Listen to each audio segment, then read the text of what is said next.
just wanted to let you know I'm on call for the hospital again tonight. So if I turn my video off, I might be on a call. I hope that's not the case, but I just wanted you to know if I go remote, go off. All right, thanks, Sarah.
And do what I can.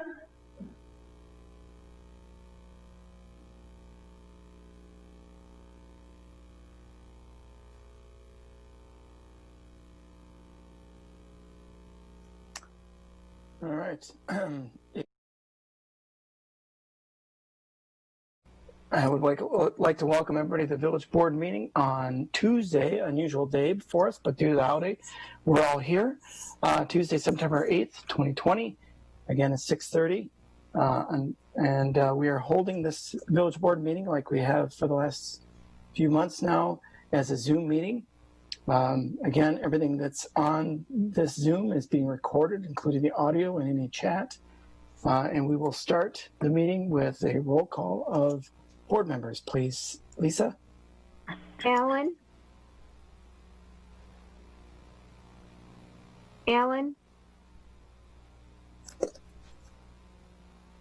Lindbergh?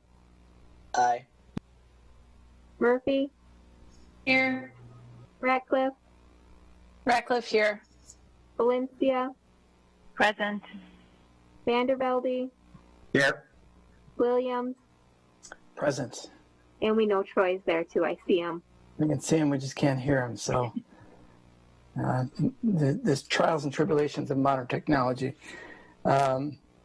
But we're making it through. So if anybody is in the agenda, you can select the Zoom meeting link. You can also select it, just the audio too as well. All on our agenda has been posted. We do have a quorum, as Lisa just confirmed. The agenda was properly posted. We'll start with the Pledge of Allegiance.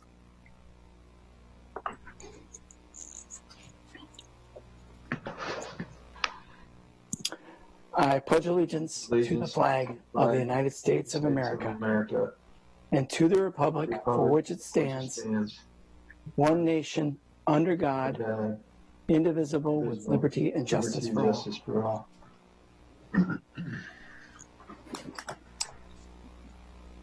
All right. Item 4 is public appearances, public opportunity to speak. I will now pause on the Zoom and allow anyone to, first of all, make sure you unmute, and then feel free to let us know who you are and the subject of, and where you live, and the subject of your particular item you'd like to speak on. And we ask, as in all meetings, to limit it to up to 3 minutes, just so that we can make sure everybody has an opportunity to speak. So with that, commence pausing.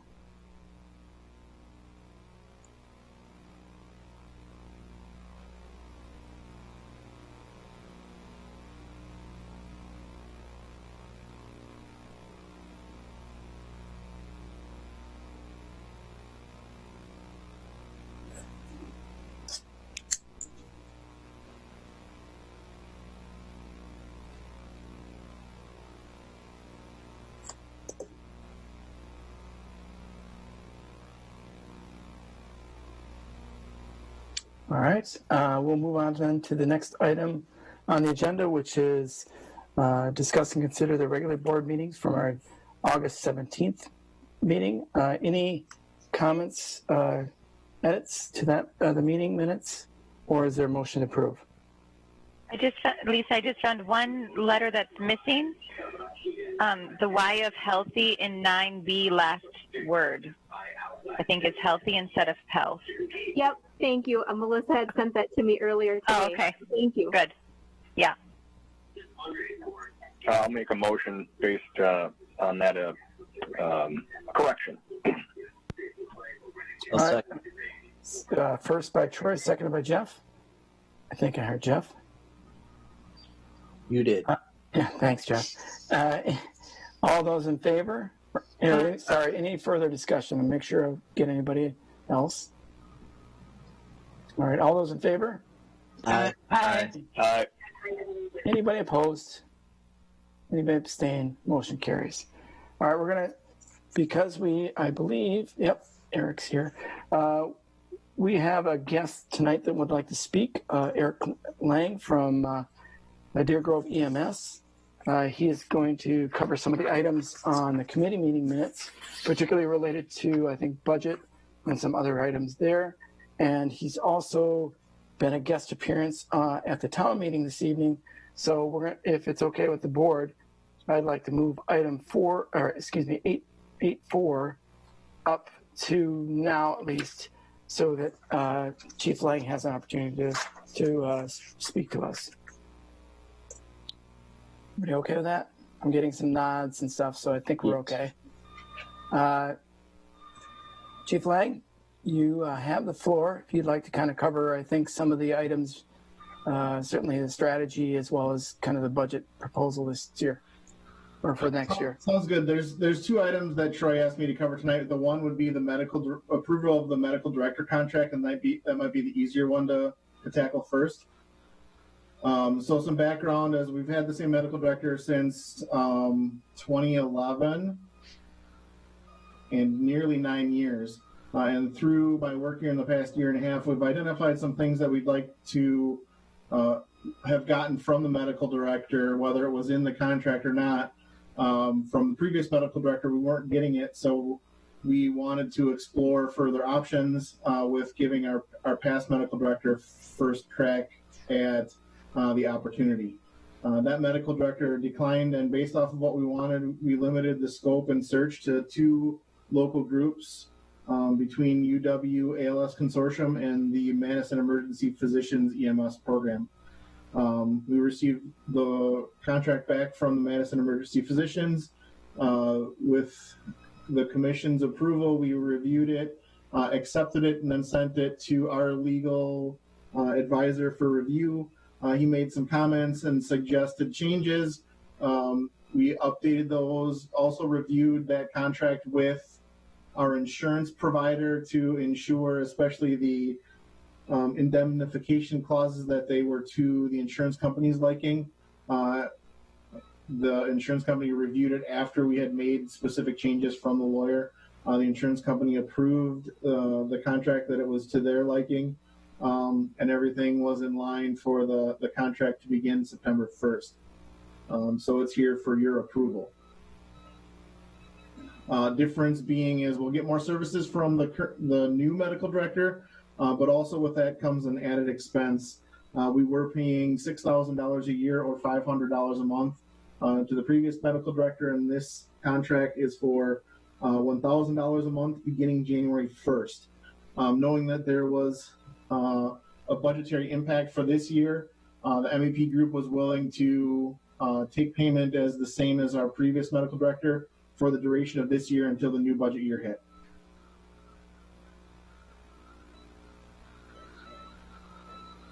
Chief, do we have other EMS around the area that are using this provider? I'm assuming we do, but we do.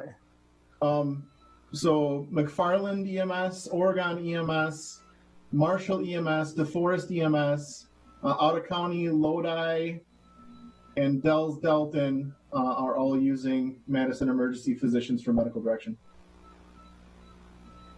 Okay, thank you. Any questions for Chief Lang on this?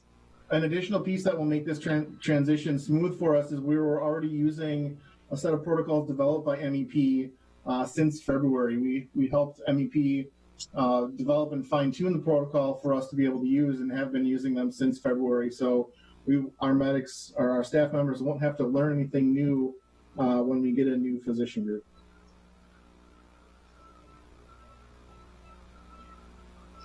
I had a question. Yeah, please, Melissa.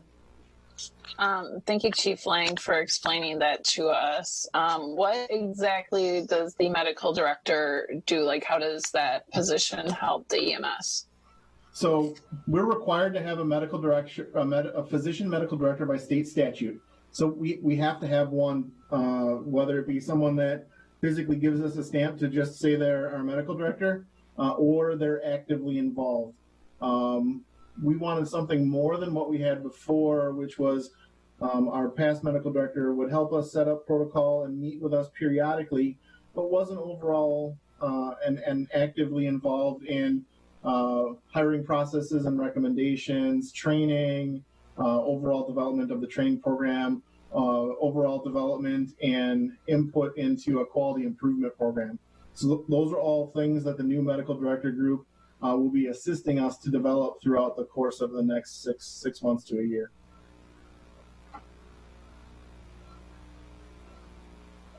And then the EMS commission, it was approved 6-0 then? Yes. Okay. And how long is the contract for? This contract goes for 2 years, so it will end on June 30th, 2022. And is this $1,000 a month, is that what they charge other municipalities, other facilities, or is this like a good deal to begin with and it'll increase going forward? I'd say it's comparable. They base their what they believe they'll need to bill us off of the amount of time that they'll have to place into us. So without knowing what other people's contracts are, this is well within because we're an ALS service, Marshall pays a little bit less than this, but we're paramedics, so there's going to be more time that needs to be spent on us. I believe it's very similar to what DeForest is being charged. We didn't get a submission from UW, but as a gauge, I know other agencies are paying in the area of $33,000 for medical direction through UW. Great, thank you. And Chief, just to piggyback on this, you said training and assisting with other things. That $1,000 a month covers those items, correct? Yes. Yeah, the $1,000 is 100% all inclusive. Okay. For interaction with our staff. The MEP physician group is working on actually having a physician available for our crews while on calls to consult with them. Right now it's going to be like an 8 a.m. to 10 p.m. Type concept, but they're working to build that out to be more like 24 hours a day so that we have the ability to consult with a physician from our medical control group whenever we deem it necessary. And we obviously didn't have that before, correct? No, we did not. Yeah, I assume so. And you're working. This is a group of folks rather than a single person. So they always have somebody to kind of slot in for that role rather than if we're relying on one person. Correct. Correct. We'll have a primary physician, Dr. Casey Kronenfeld, but there are also affiliate medical directors with Dr. Aurora Liebeck, Dr. John Aguilar, and for a while, Dr. Liz Robinson.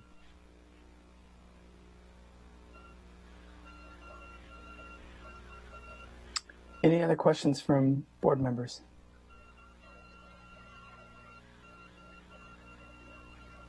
I move to approve the medical director agreement for the Deer Grove EMS Medical Services. All right, thank you, Sarah. Is there a second? I'll second. Second. All right, we got a second. and a third. Any further discussion? Having heard none, all those in favor? Aye. Aye. Aye. Anybody opposed? Any abstain? Motion carries. All right, thanks, Chief Lang. All right, that's the first one. The second one, I think, is the budget-related item, correct? Yeah, the budget proposal. I'm going to try to share my screen.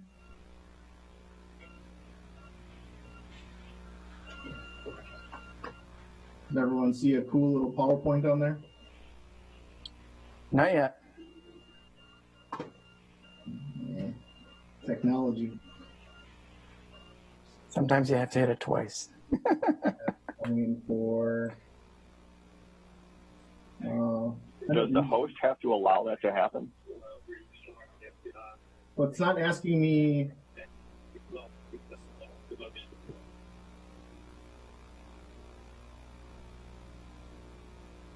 And it might need to, but I shared it just fine, and it didn't tell me that the host needed to allow it. So maybe that was the problem. Is that Lisa? It should be fine. I'll have it so multiple can share, but it should be fine. Yeah, we've had others that have done that, so it should work. Do you have more than one screen? Yeah, I have 3 screens. Oh, that might be why. I'm trying to Sometimes. figure it out. Give me a moment. I apologize. No, that's all right. We've all been in that spot.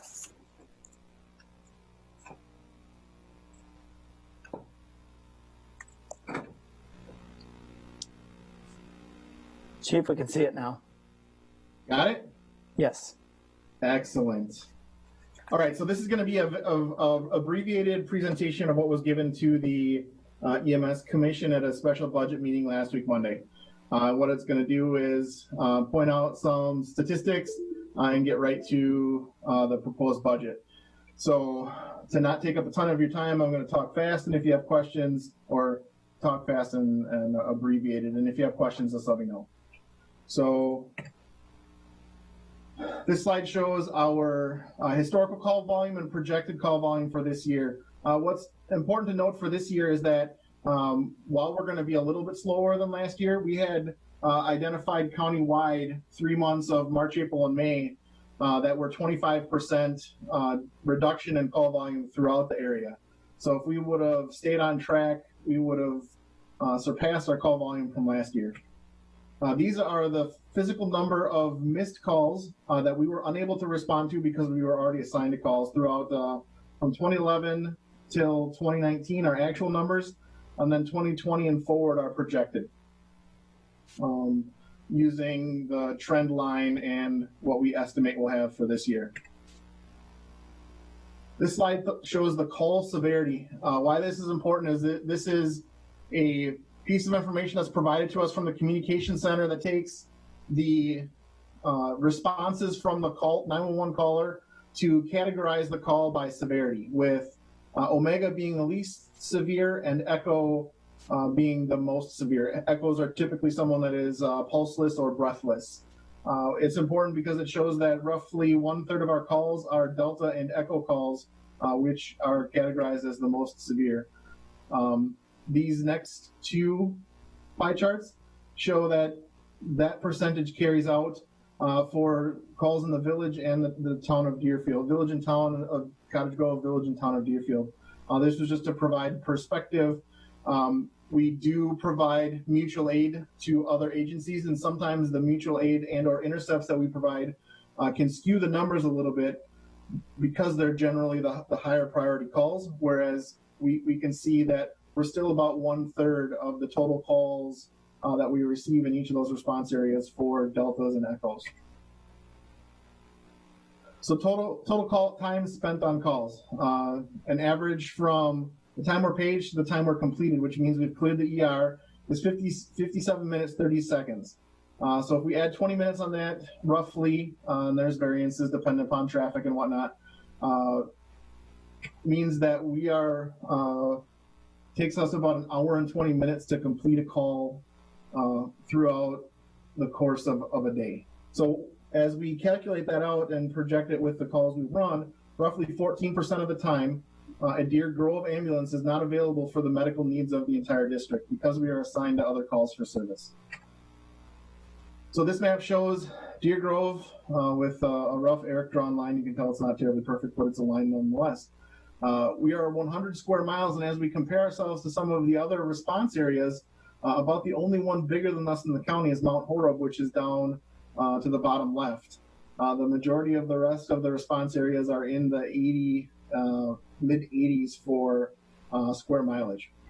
Why that's important is because we have a big district to cover with stations kind of on each end of the district as opposed to something in the middle. So as a response time guidance, we use the NFPA, National Fire Protection Association or Administration, standard number 1710.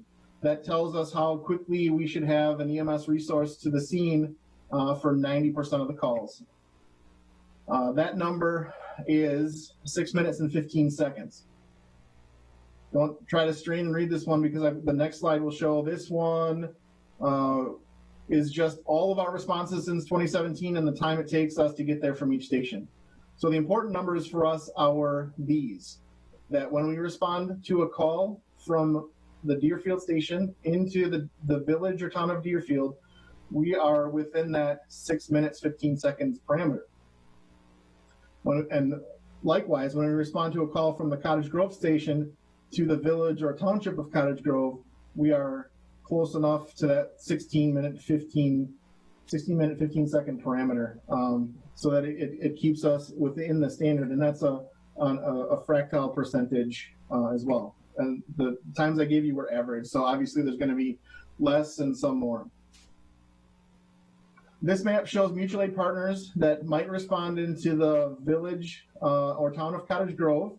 Would be Madison Medic 5, which is Cottage Grove Road and Stoughton Road, roughly. Sunprey Medic 71, which is the downtown ambulance. Madison Medic 8, which is Lean Road, Easttown area. And McFarland EMS. Shows that, and these are not actual drive times, these are using Google to tell us how long it's going to take. So normal driving. Obviously, if it was an emergency, they'd get here a little quicker. But overall, this would reflect a little bit of the delay in the dispatch response in route times. One thing to factor in with Madison and to consider is that the town of Madison has contracted off their EMS and fire services to begin November 1st. So that's going to transition all of the EMS calls that the town of Madison used to run to the city of Madison, which could likely shift their responses of Medic 6 and possibly Medic 5, those directions to cover for the calls that they just acquired, which could make for longer mutual aid responses for us. Mutual aid partner responses into the village of Deerfield. Three closest would be Cambridge, Marshall, and Lake Mills, with Marshall and Lake Mills being advanced EMT, and Cambridge periodically being paramedic. They have a unique flex staffing model that they're sometimes paramedic and sometimes not paramedic. So these next slides will give you the average response times for the communities, factoring for weather. These are our actual response times from our patient care reporting system that identified weather as a factor to the delayed response. So if you remember, when responding from Cottage Grove to a call in the village of Cottage Grove, that was in the roughly 3 minute range. But now because of weather, that average increases to 8, almost 9 minutes. And likewise, all the other times increase. And exactly the same thing for Deerfield calls. So response times increase by about 5 minutes when weather is factored in. So we have some time critical medical conditions that we've identified. And the sooner we arrive to the scene on all of these, can definitively make a difference in the patient's outcome. So life-saving interventions would be cardiorespiratory arrests, cardiac arrest, respiratory arrest, any overdose, any choking, anaphylaxis, so bee stings, or traumatic injuries with airway compromise or severe bleeding. The sooner we get to the scene on these incidents, could definitely mean the difference between life or death in these patients' medical condition. As far as potential life-altering, when you have a blood clot in your heart or a myocardial infarction, a blood clot in your brain, a CVA or stroke, long seizures, hypoglycemia from diabetes, certain traumatic injuries, and musculoskeletal injuries, all of those medical conditions would benefit from a shortened response time with MIs and strokes. Our mantra is that time is muscle or brain. So the longer it takes us to get to the scene results in the longer transport and time to the hospital, so that either more heart muscle is damaged or more brain is lost. This is an added slide that Troy and Melissa wouldn't have seen because this statistic didn't pop up to me until after the presentation. But of our cardiac arrest saves in the past 5 years, 100% of the time, the ambulance resources come from the community that the cardiac arrest happened in. So if we have a cardiac arrest in Cottage Grove that resulted in a save, the ambulance came from the Cottage Grove station. Also unique, which I wasn't exactly expecting, is that if an ambulance has to cross from Deerfield to Cottage Grove for a cardiac arrest, we have not saved any patients with those that response condition. So it's telling that when we send if we have the closest resource available, it does result in the best outcome, especially in cardiac arrest. Chief, this is Sarah. Sorry, Chief, can I just ask a quick question before you go on there? Yes, sir. And just to clarify for the others on the board, our current scheduling model is 50% of the time the ambulance is in Cottage Grove and 50% of the time it's in Deerfield.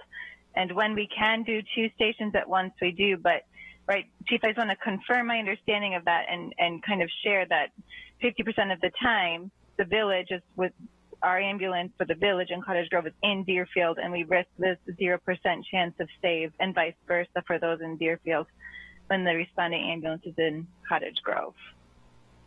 That is correct. Thanks. Okay, so 2021 budget proposals focused on the addition of staff.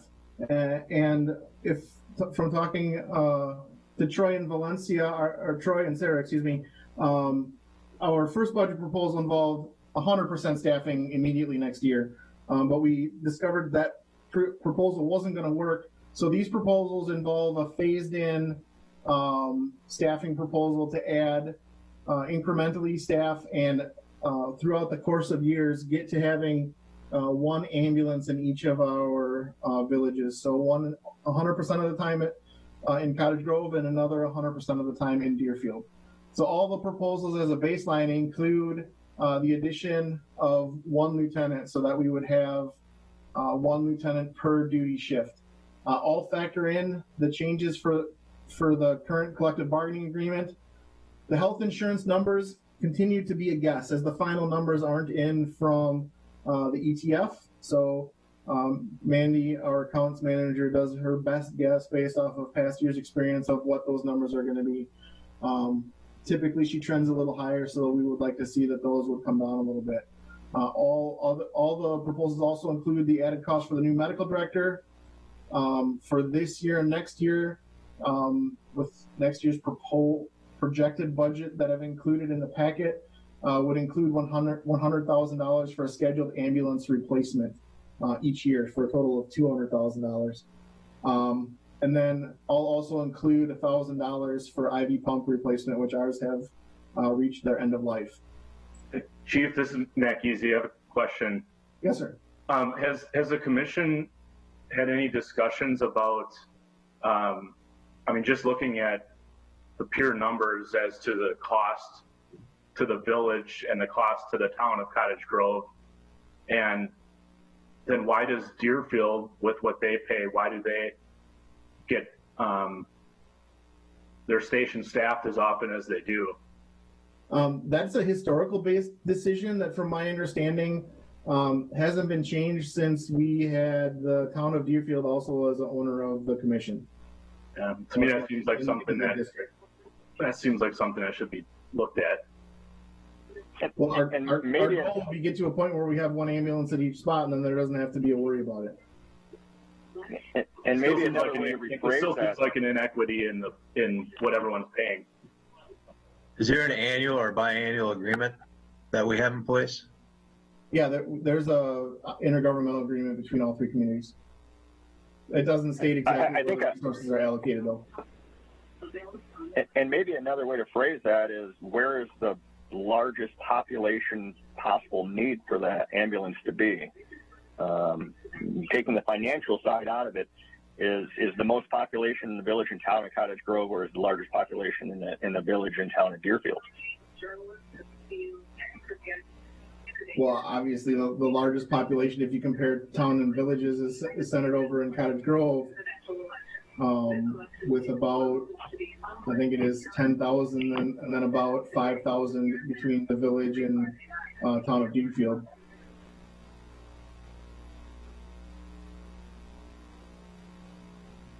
Chief, have we looked at a centrally located facility? I have not, no, but building stations isn't exactly inexpensive. No, but people are also expensive every year in and year out. If it reduces the response time overall for the district, it might be something worth considering. With this proposal of 4 new heads, have you considered LTEs in that proposal instead? So throughout the history of the organization, we've attempted to staff a full-time position with LTEs and had limited luck. Okay. Part of my response to that is, not only are we attempting to do something like that, but so is literally everyone else. So while we might have a big long list of LTE members, their availability is limited by what everyone else is attempting to use them for as well. Right. So, are we competitive when it comes to, or we're probably limited in whatever compensation they get too, I suppose? And yeah, they're only paid an hourly rate. In the budget last year, we did give our LTE group a raise, but we're still a little bit lagging behind the rest of the county. We currently have 10 LTEs, and at least one of them is deployed, and another was requested to not work anywhere else. So we effectively, for the last 6 months, only had 8. We're working on increasing that number so that we can have more. But again, not everyone wants to work at 5 different places as a part-time job. Yeah. So has the commission explored the compensation of the LTE so we're competitive? And then the second part of that question is, I suppose you got to watch that too and compare it to what we're paying our typical paramedic too. Yeah, and from my known experience with our neighbor to the north of Sun Prairie, is they have a 3rd ambulance that is funded to staff half-time, 8 a.m. to 8 p.m. But because of the availability of their LTE group, which would be not saying that it would be the same employees, but similar circumstances, of they're only staffing that roughly half to 2/3 of the time because of the inability to find a large enough pool of LTEs to make it work. So I guess at some point, I think this village board needs to explore whether or not, because we can guarantee an ambulance in our village, if we went without Deer Grove and created our own. Obviously, that may be more expensive. Look at what the cost of an ambulance would be to staff it by yourself, and that's pretty large compared to a shared service. I certainly realize that, Chief, but we're stuck in an agreement where we pay the majority of it, and we don't get we get a third of the say. So at some point, this will probably become a tipping point for the village. I'm not saying in 3 years, maybe 5 years, but I'm just kind of putting a little docket down for the village board to say, at some point, we're going to have to run the numbers here and say, we'll get response times way down if we have it staffed in the village, and we can guarantee that, because we never can guarantee, even with 4 FTEs next year, that ambulance is going to be in the village and not in Deerfield. or somewhere else. So it's just a note for the board members to consider as we go forward. If we see, we're going to continue seeing this go, because we'll have 4 new FTEs mid next year with this proposal, and then come back another 4 for the following year in order to staff that ambulance, and then probably we'll be looking for another ambulance too. So at some point the numbers get to a point that the village has to consider that as well. So so the request is effectively 2 staff members next year, but hiring them at mid-year, which can give us 4. And then no additional staff members hired in 2022, but because we put 4 on in 2021, it results in the increase by 2 staff members in 2022. So this is a 4-year implementation plan of basically 2 staff per year. The other thing to consider is that because of our efforts to get reimbursed effectively for all of our calls, at least right now, we're covering roughly 50% of the budget by ambulance run revenue. That's not by accident. There's a ton of work that we put in to get to that number. No, I'm not saying there's not a lot of work going on, Chief. That's by no means. I'm just saying that at some point the village will have to look at this seriously down the road, because we'll have response times way down if we just had the ambulance in the village itself. Costs significantly more and everything, but again, there's going to be a tipping point for the village, the way this is set up, and our inability to, because we're paying the majority, we don't have a majority vote on any of these things. Doesn't matter what it is. So I'm just getting that and I point understand across. what you're saying, but you're only looking to staff 1 ambulance, and you'll still have the same problems of, consecutive calls and needing to get resources from other communities that would delay the person's response. Understood. When is that agreement up for renegotiation or looking to it? Is that up? You said it was a 2-year agreement? No, I'm sorry, I unshared my screen so that I can look at it. Yeah, and I think that goes back to Matt's earlier points, and I think maybe from what I'm hearing from John, it sounds like there's some inequities. And is it just simply that we need to renew before we look long term, the existing agreement? Is that something that we need to renegotiate as a village board to be more equitable? And Paul, for just a history lesson, I think prior boards have tried this with no avail. So that's why I'm setting down the thought of it may get to a point that we unfortunately have to just say enough is enough. But I'm not saying that. I think that's the best approach, certainly at this point, so that we get a larger say in that. Again, if we're paying the majority, we should have an equitable vote on this stuff. Yep. Thanks for the background and history, John. Because ultimately, even if our board says, yeah, we want our village to be covered, and let's say we were to approve this budget proposal, then the other 2 municipalities would still have to approve it. And if they don't, we don't get the extra support, So to John's point, being only 1/3 of the overall commission vote, but paying well over that because we pay on equalized value, we may not get it, even if we tonight say we support it. So we're kind of at the mercy of these other municipalities of serving our citizens. I think this is only a discussion too. So I think Chief has been gracious enough to kind of share this. If this is only a discuss, I think the commission still has to kind of chew this up. Is that correct, Chief or Troy? Yeah. Sure. This is the directive. We're just looking for a directive. I think Sarah and I are looking for a directive as to where the village would like to, what budget proposal makes the most sense for the village, what we can afford, and what protects our citizens the best for the amount of money that we're spending. I would just like to say also that this has been a concern while I've known about it being on the board. and I am concerned about the inequity in the payments and the service we receive. It doesn't quite seem right that the Cottage Grove and Deerfield are staffed the same, but Cottage Grove pays so much more, especially when you put the town and village of Cottage Grove together.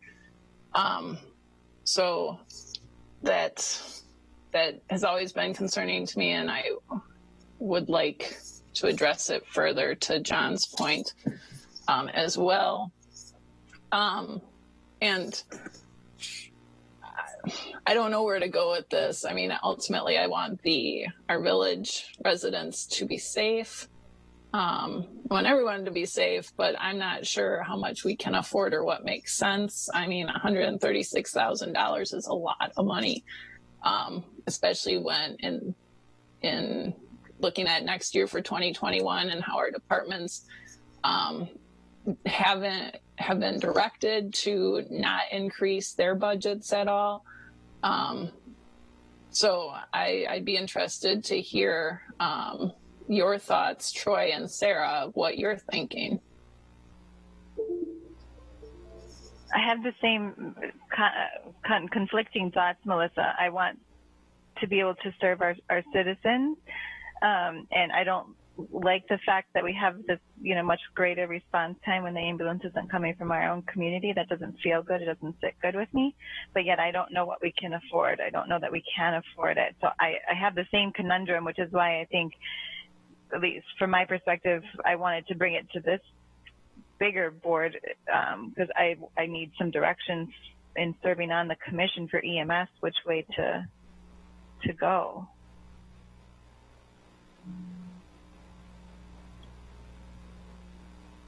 I mean, I think from a commission perspective, you need to look to make sure we're competitive when it comes to LTE. I wasn't aware that we're stepping this multiple years. I was assuming we're going 1 year 4 and then next year 4. So that's encouraging. But again, we've got a lot of citizens in our community and elsewhere that are hurting. They're not. They don't have a job. We know that they're going to hit by the school and others. It's a tremendous challenge with this pandemic. I'm not.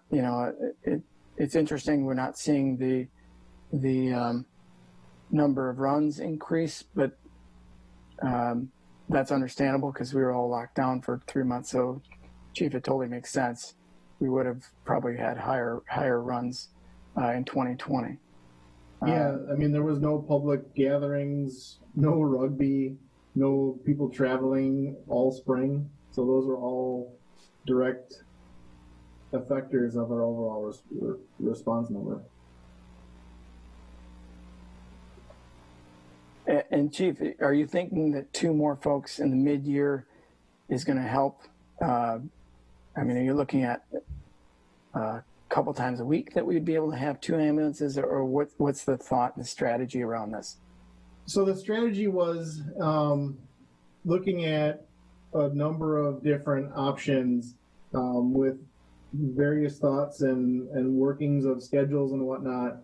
Where I ended up with thinking it was the best proposal was that the budget looks like we'll add 2 staff for all of next year. But really what we do on July 1st is add 4 staff. That's half of an ambulance. That allows us to take some of the hours that we already have built in for LTEs, along with our volunteer group, myself, and hopefully staff the second ambulance if the utopian world would be 100% of the time.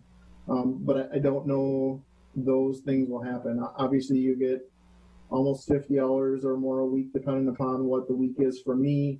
Lieutenant McMullen is on 3 nights of 4, generally with out an additional responder in Deerfield covering as a first responder. So it has the ability to make that a full ambulance overnight with him. So there's about 2/3 of the time overnight, plus most weekends. I've just been very cautious to put a big burden like that on Jerry as a volunteer, just because he does give us so much. But I really feel like we add 4 staff members next year, mid-year, and then wait 2 years so that we wouldn't add any additional staff until 2023, making it effectively that we're adding 2 staff members each year for the next 4. And that would get us to a staffing of 2 primary ambulances, 1 in each municipality. And even looking at next year for understanding that the village's contribution is 50% of 50%, or roughly 25%, $400,000 for pretty much 2 full-time ambulances is paramedic ambulances is pretty inexpensive. I understand that the second resource wouldn't be directly in the community, but it would be your own staff and your own equipment and all of the things that you would want to have responding for your residents. And from talking to Matt and Troy, we will do our best to tip the additional coverage to the Cottage Grove direction as we're building this out.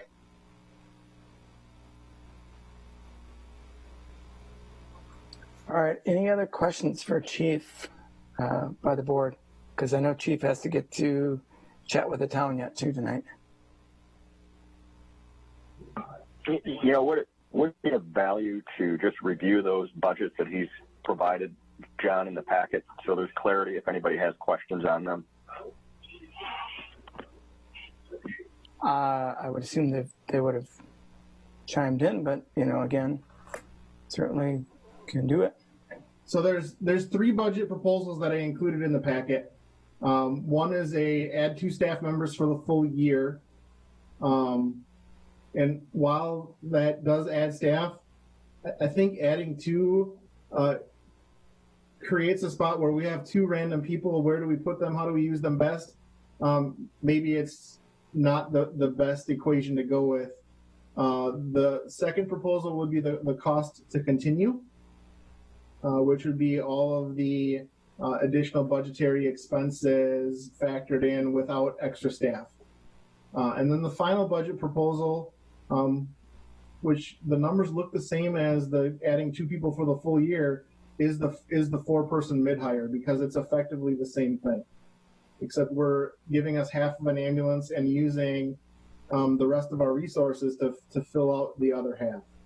Now, I'll say if we work well and everything works out and we're staffing 90% of the time with that model without hiring the second set of 4, and it wants to be put off for an extra year, that's something as we get to that we can discuss. But I went into this with a 4-year plan, a 4-year budget plan that actually gets us extra staff and a fully staffed ambulance in 2.5. And then you can see by my recommendations, they're unchanged from what I had made to our commission. Was the mid-year hire of 4 paramedics.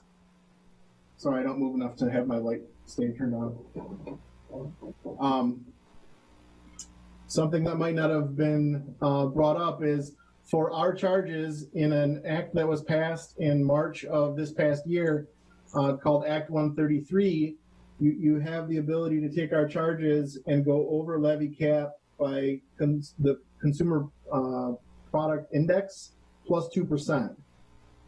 So you wouldn't have, for our charges, a levy cap constraint if that's what you chose to do. Other earlier slides talked about ways that we can work to defray the cost. And when you look at the department-based contributions, there's only $50,000 added into gross run revenue for each year of not only for 2021, but for 2022 and 2023. That's because we expect our call volume to increase, but we don't know, we don't have a feel for what that's going to be like until it happens. We'd like to think that we're going to add our average call reimbursement or dollar reimbursement per call is $550. So if we increase by 200 calls, that's $110,000. But we can't guarantee those things until we have the resources to increase those call numbers.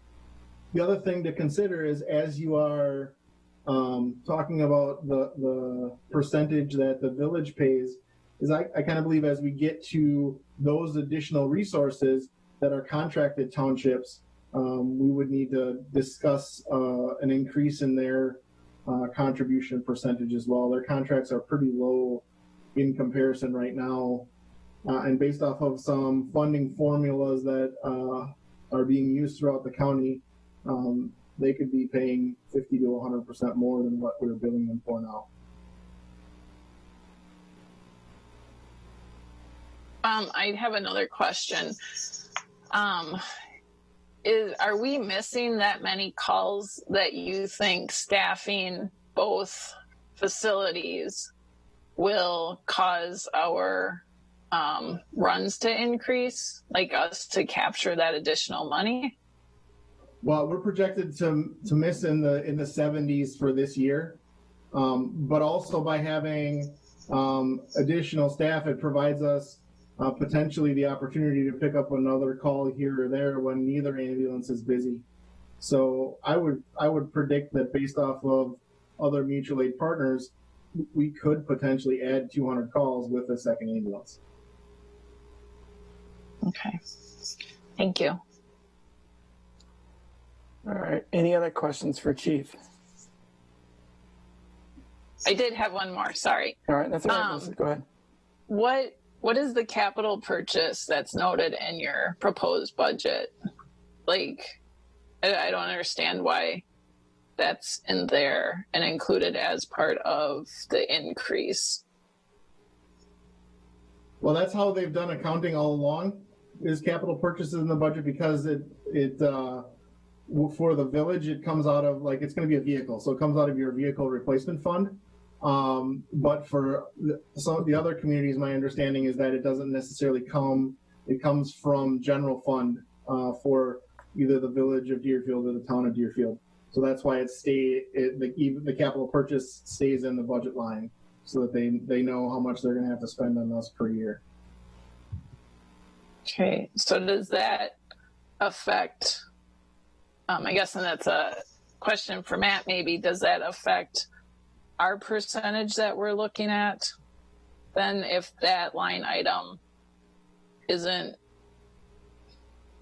I guess I'm not really sure what I'm asking, but considering our operating expenses are separate from our capital purchases, does that make a difference on this form for us? Not really. At the end of the day, excuse me. At the end of the day, it's just, we still have to pay that amount of money. We'll pay it out of our capital fund. Okay, whatever our percentage of that 100,000. Yep. Okay, thank you. And just for clarity, that 100,000 is half the ambulance for 2021. The other half would be in 2022, and that's going to be in the upwards of $150,000, I believe. All we're buying would be a chassis next year, and the actual ambulance would be the year after to split the cost up. Is that accurate, Chief? Yeah, that is. The overall cost of the ambulance is likely going to be in that $250,000 range. Sorry, Google thought that I wanted it to search for something for me. We're doing and that's all preliminary numbers that we've got from the manufacturer. So we're working on whittling that down and hoping that we can get the second year to be closer to the $100,000 number as well.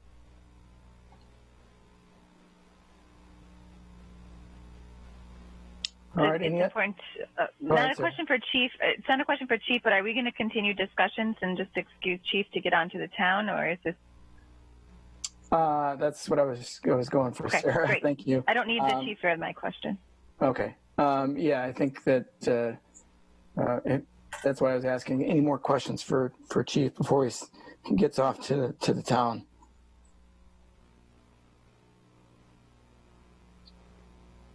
All right. Chief Lang, thanks again for answering our hard questions and dealing with us tonight. We do appreciate it, and we do appreciate all that you and the team do for the village. As always, that's paramount for us. We're just trying to digest this, and that's why we ask them the hard questions. So thank you again to all that you do, as well as all the paramedics and volunteers. Excellent. Thank you for your time. I understand the hard questions and that budget dollars are limited. That's why we have proposed budgets and the ability to talk through them. Yep, absolutely. All right. You guys have a good night. Yes, we warmed you up for the town.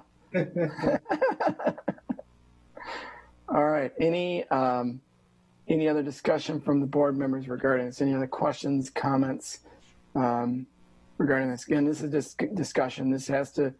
The commission has to kind of sort through all these hard questions, and I'm certain they will. But I think there's been a good round of them from the board here as well. I guess my only comment was, going forward with this model also will impact the 2022 budget automatically, because if we hire 4 people on July 1st, for 2021's budget, that's only 2 FTE, but for 2022's budget, that's 4 FTE. So I think it's just important to recognize that it's not just impacting 2021, but then further into 2022 again. When I take a look at this, what becomes pretty clear is it gets expensive to try to fund 2 stations.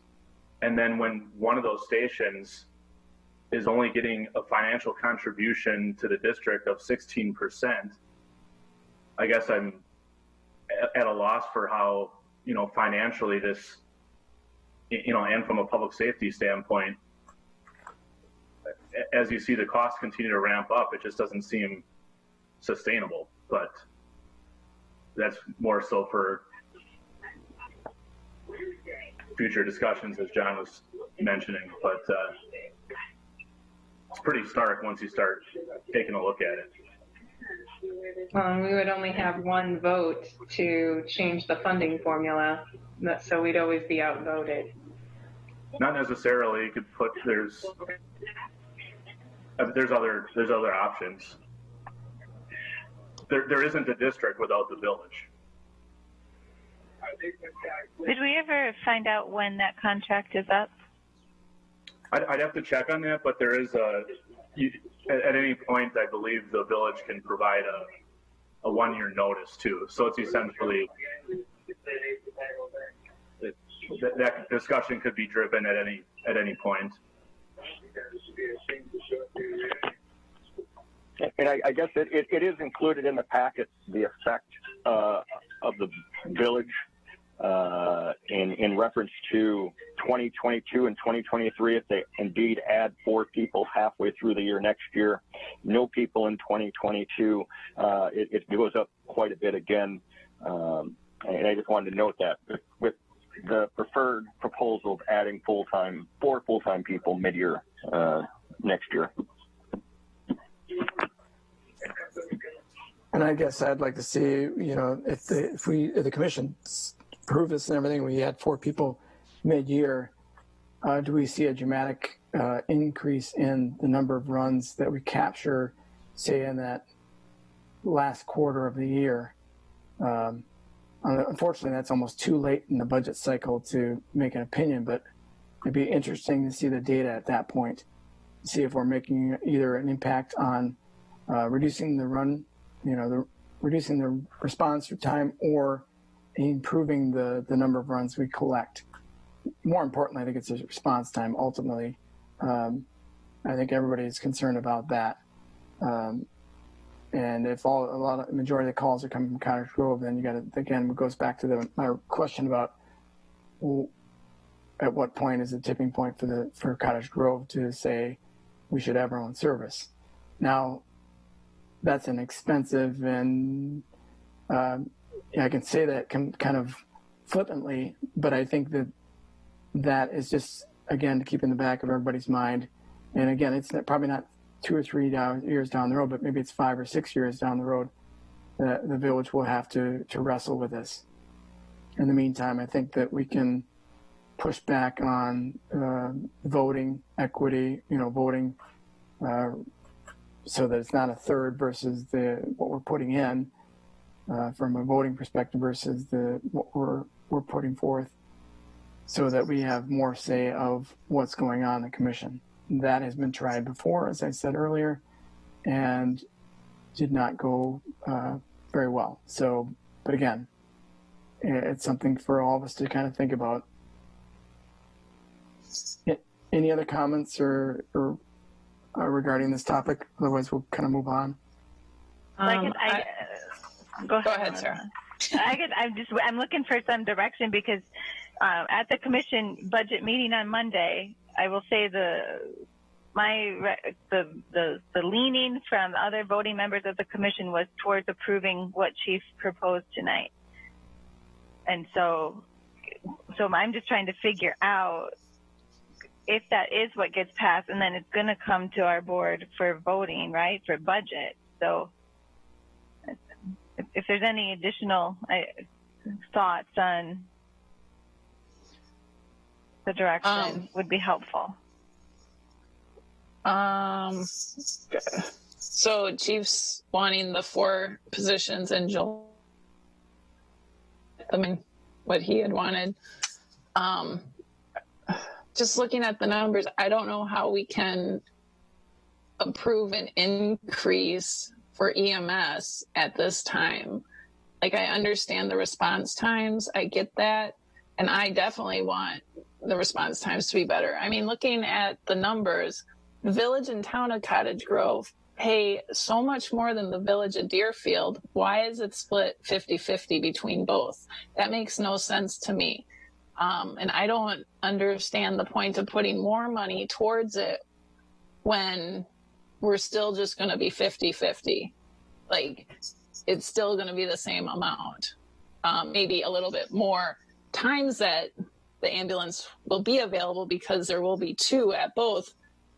But I don't understand the logic in that. And I would be of the opinion that if we're serious about wanting to have a larger voice, that we have to start pushing back some. And I know the Chief's projections in the future showed that they're increasing, but that was him projecting it. It didn't necessarily go that way because there were ups and downs, hills and valleys. It didn't seem to be trending up from what I saw quickly. So I guess it's not a great choice, but I'm of the opinion that of no change at this point.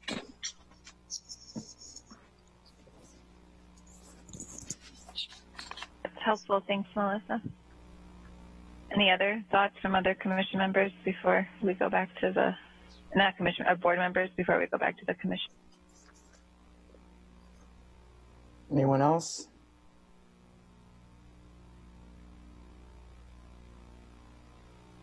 Sarah, Troy, does that help or make it even muddier?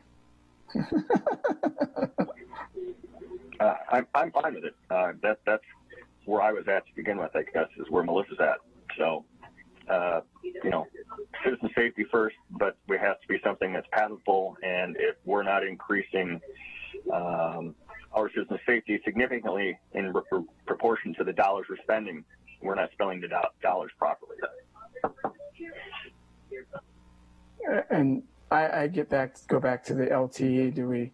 Are we competitive when it comes to that? And can we increase that to do a pilot of sorts over, say, a quarter, where you can actually see if you can actually capture more of these lost runs or improve the response time before we throw 4 more people at this? Or the other thing is, does the commission explore having a different site where that ambulance sits? Can you rent space somewhere? And again, that's more complicated, but I'm the opinion of we need to explore this a bit more before we throw a bunch of folks on here. Eventually, we're going to have an ambulance station in Cottage Grove, whether it's Deer Grove or EMS or something else. That's a given. We know that. The question is when, and when is it appropriate?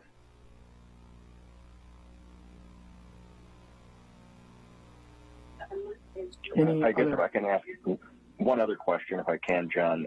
Sure, go ahead. How do we feel about a new ambulance splitting the cost in 2021 and 2022?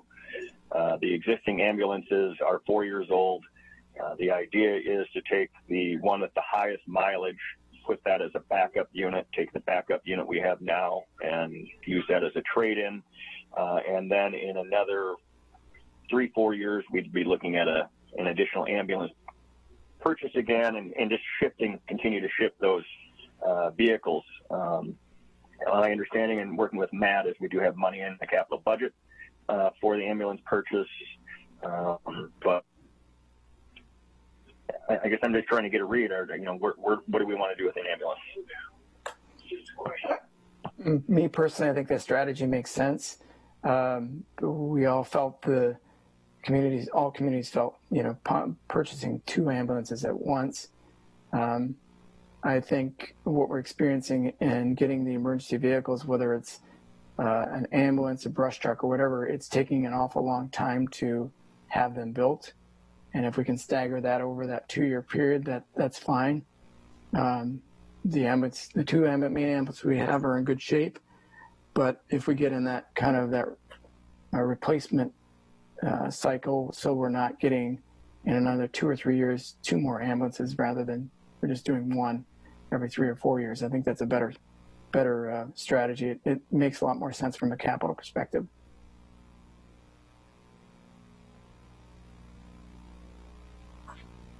Any others? All right. And we'll move back to then presentations to board, which is item 6, village development overview. President Williams, if you mind, sorry to interrupt. Yeah, sure. We have a couple consultants that are waiting for their reviews. I'm okay with delaying our presentation until after that's done, so they don't have to wait too much longer. Okay. I kind of gave them the impression that it would be sooner than this. I wasn't anticipating an hour-long. Maybe I should have, but Deer Grove EMS discussion went a little bit longer than I was anticipating. So if everyone's okay with that, I'd propose that. Well, Matt, you're a captive audience. You have to stay to the end either way, so I think the board is fine with that. Then we move on, unless the board says otherwise, to item 7A, which is an annual review of the village consultants, providers, our building inspectors, general engineering company. And again, I think this is just an overview of the work that they've been doing with us over the last year or so. I think it's only been a year now that they've been in place. Any other comments, Matt, regarding the presentation before I turn it over to general engineering? No, nothing else at the moment. They can go over their experience providing the service over the last year, and then board members can provide feedback, ask questions, that sort of thing. All right.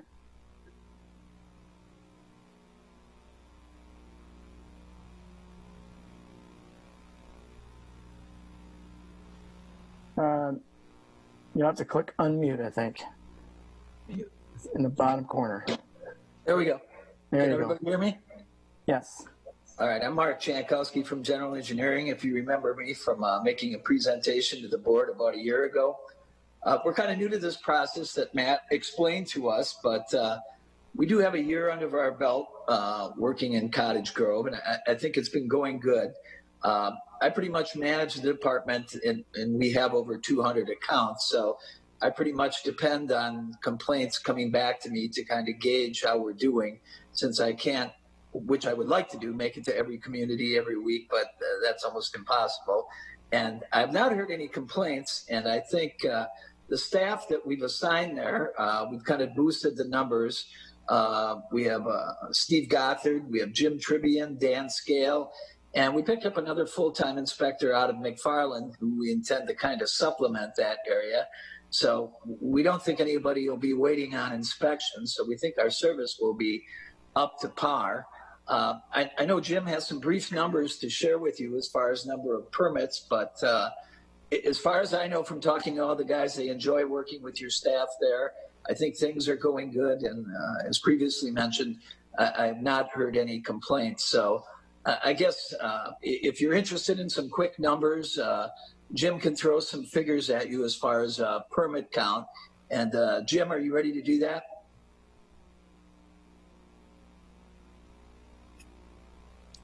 Jim, you with me? I'm there now. Can everyone hear me? Yes, we can. Okay. For the year, we're standing right at 174 permits total for the year.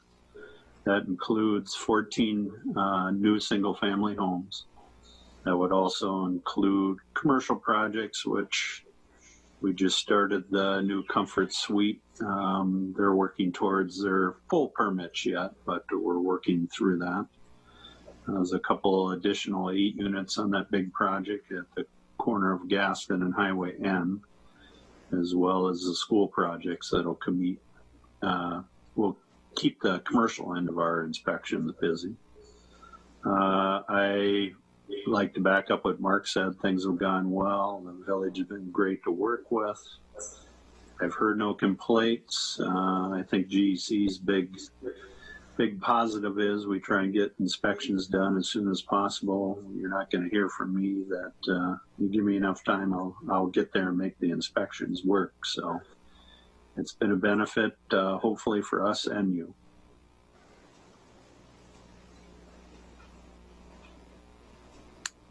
All right. Any questions for Mark or Jim from the board members? I had one.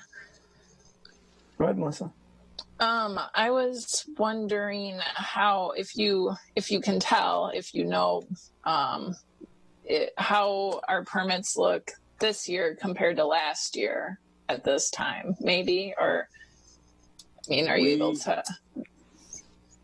We would not be able to tell. You switch companies January 1.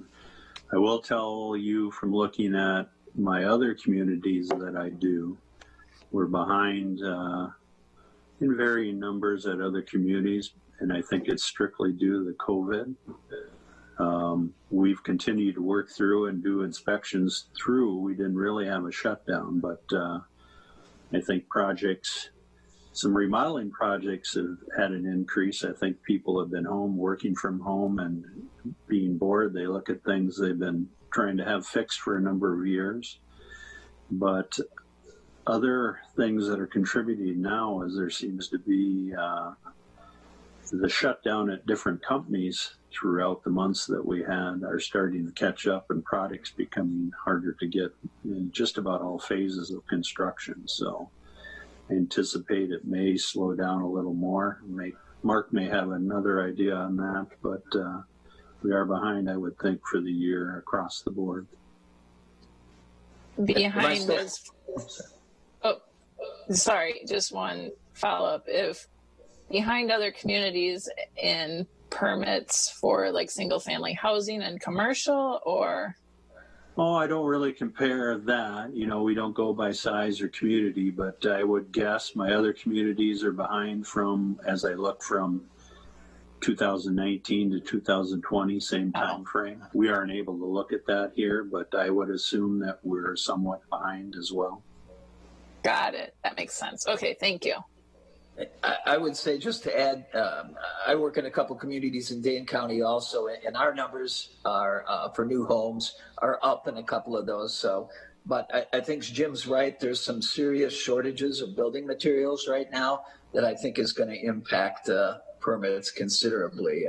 I've been told that, I guess Just trying to think, Jim, of a 2x4. I think somebody just went and bought a 2x4 or 2x6, and it was 3 times the cost it was 3 months ago. So I think that's going to, hurt some home builders, but eventually it'll bounce back. The other main factor in the village is just that we don't have many construction-ready single-family sites. So that's why it's not down, because there just aren't many available. So there's some approved plats out there that just have not moved forward for one reason or another. I'd agree with that. Go ahead, Lisa.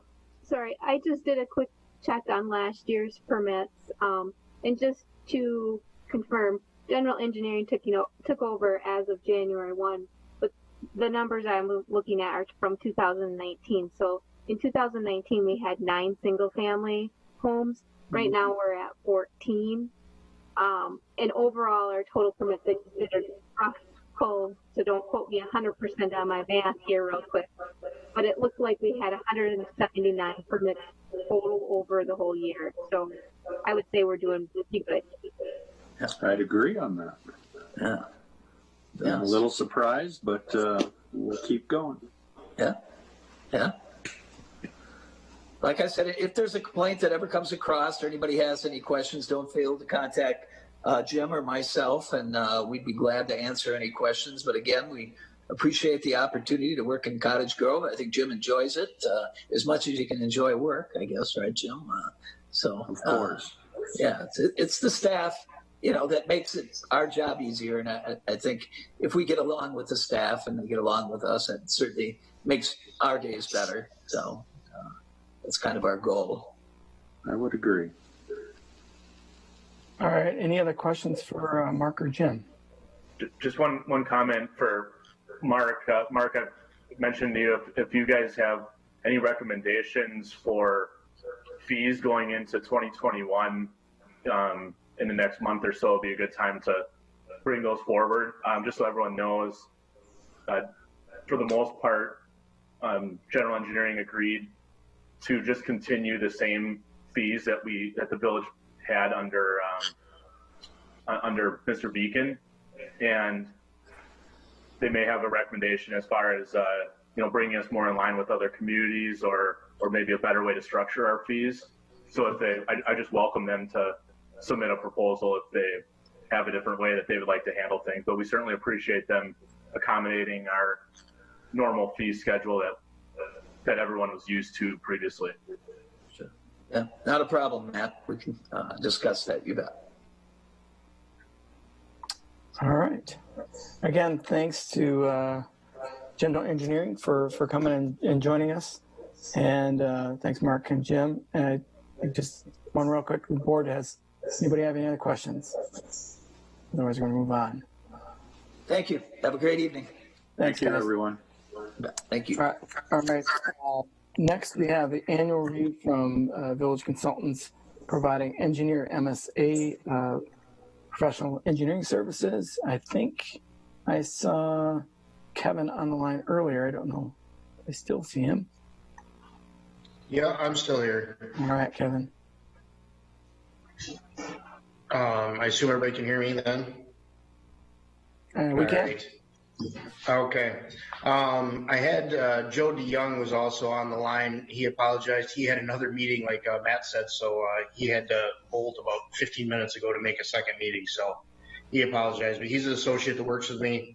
Hate to sound like a broken record, but it is working with the staff at the village. It's been we're a little bit different, and as MSA has been at the village for a number of years.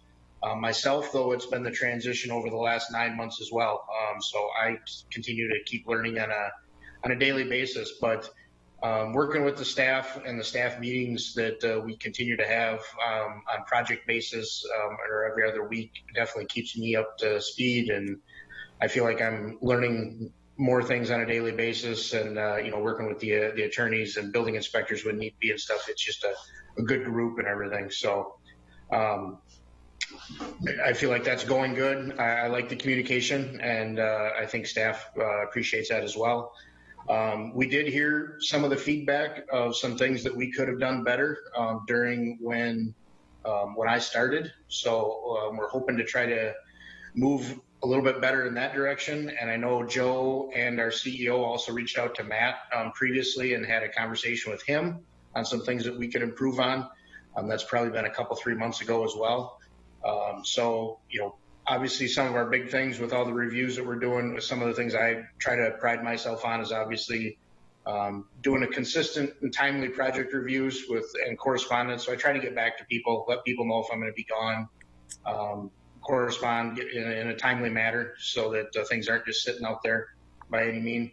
I'm trying to bring a little bit more projects when they come. We go through the committees and just keeping the committees up to date on things, and then bring things to the board as necessary, for task orders and just projects. There's a lot of unique and fun projects coming up with the Glacial Drumlin Trail that's been ongoing, and with the bus road and BB intersection. There's just a lot of development projects that are development-driven projects, I guess, that are coming up and everything. So just the more people that know and we keep in front of everybody, the easier it is. So definitely just trying to look out for the village with obviously budget constraints. There's grant opportunities out there.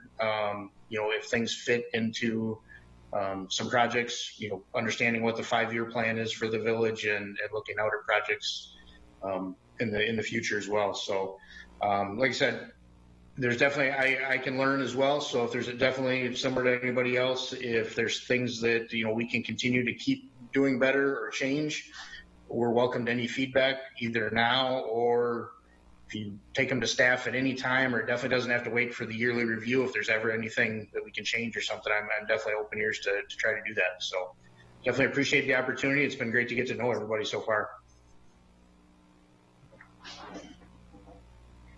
Any questions for Kevin? I have one. All right, Melissa. Thanks, John. Thanks, Kevin. I was just wondering, do you have any other municipalities that you work with, or is it just the village of Cottage Grove? I've got a couple other ones that are smaller. I work in the village of Belleville, and I do a little bit of stuff in the village of Dane. Okay.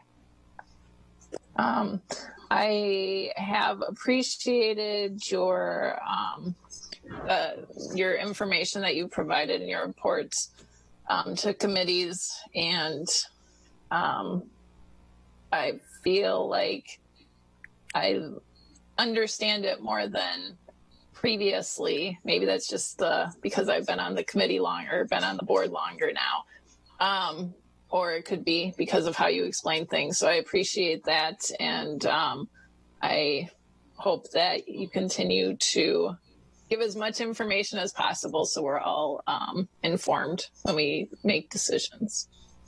Well, I appreciate that. And I guess my objective in any of them is to try to at least bring it down to a non-engineering level so that people, if they weren't in my profession necessarily, maybe would understand it or something, but if that means anything. So that's what I try to at least try to do.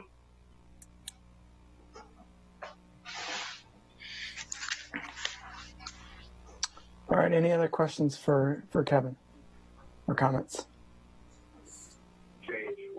I guess if I could, Kevin, thank you and your organization for your hard work for the village over the years you've been serving us. I've been on village board for 5 years, and I feel like there's just been a diminishing amount, or the quality, what's the term I want to look for? The accuracy of cost for some of these public projects have been way off. That's a trend that's disturbing. And that seemed like, again, 5 years ago, that wasn't the issue, and more recently it has been.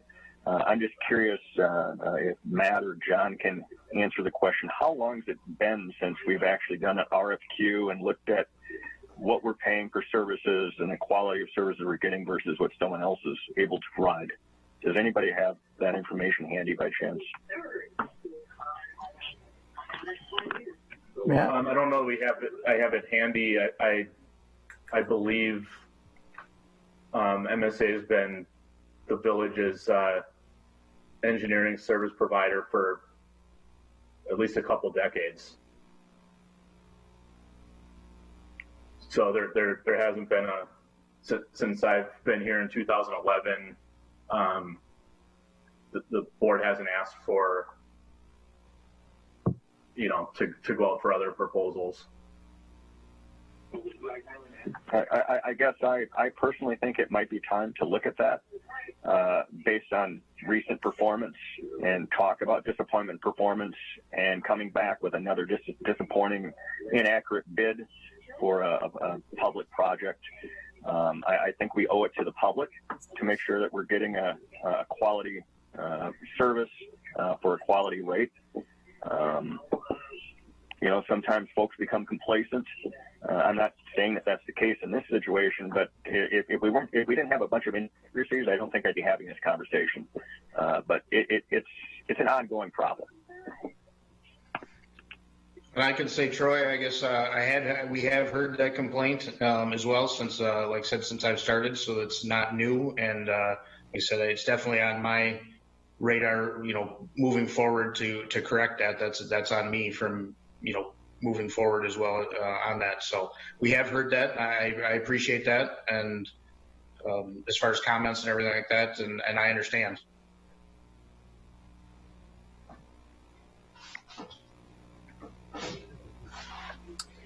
Thank you, Kevin. Nothing personal, just overall, if you know what I mean. Just so.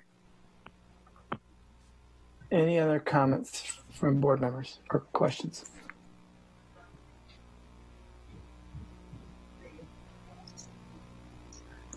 All right.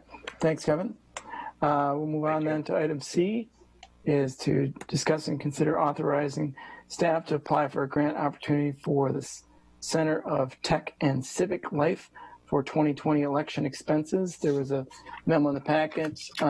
Lisa, I assume you're going to take us away on this one.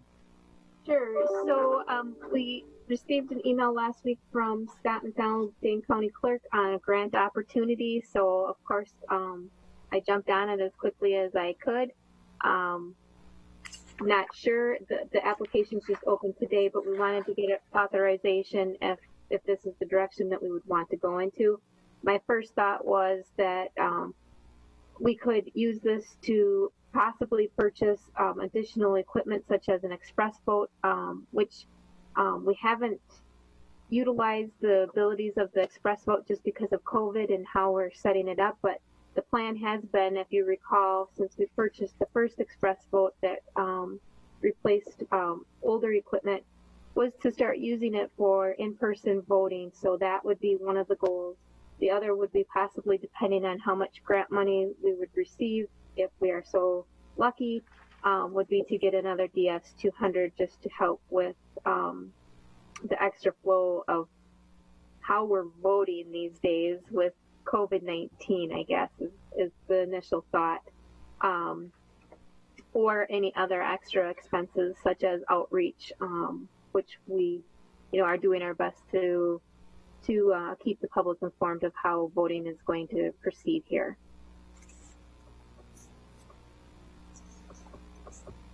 And if there are any questions, I certainly will answer them. Lisa, with the grants, is there commitment from the village perspective? In other words, is it sometimes there are requirements with grants as far as you have to pay 50% of the cost or whatever? I didn't see that here, but I wanted to check.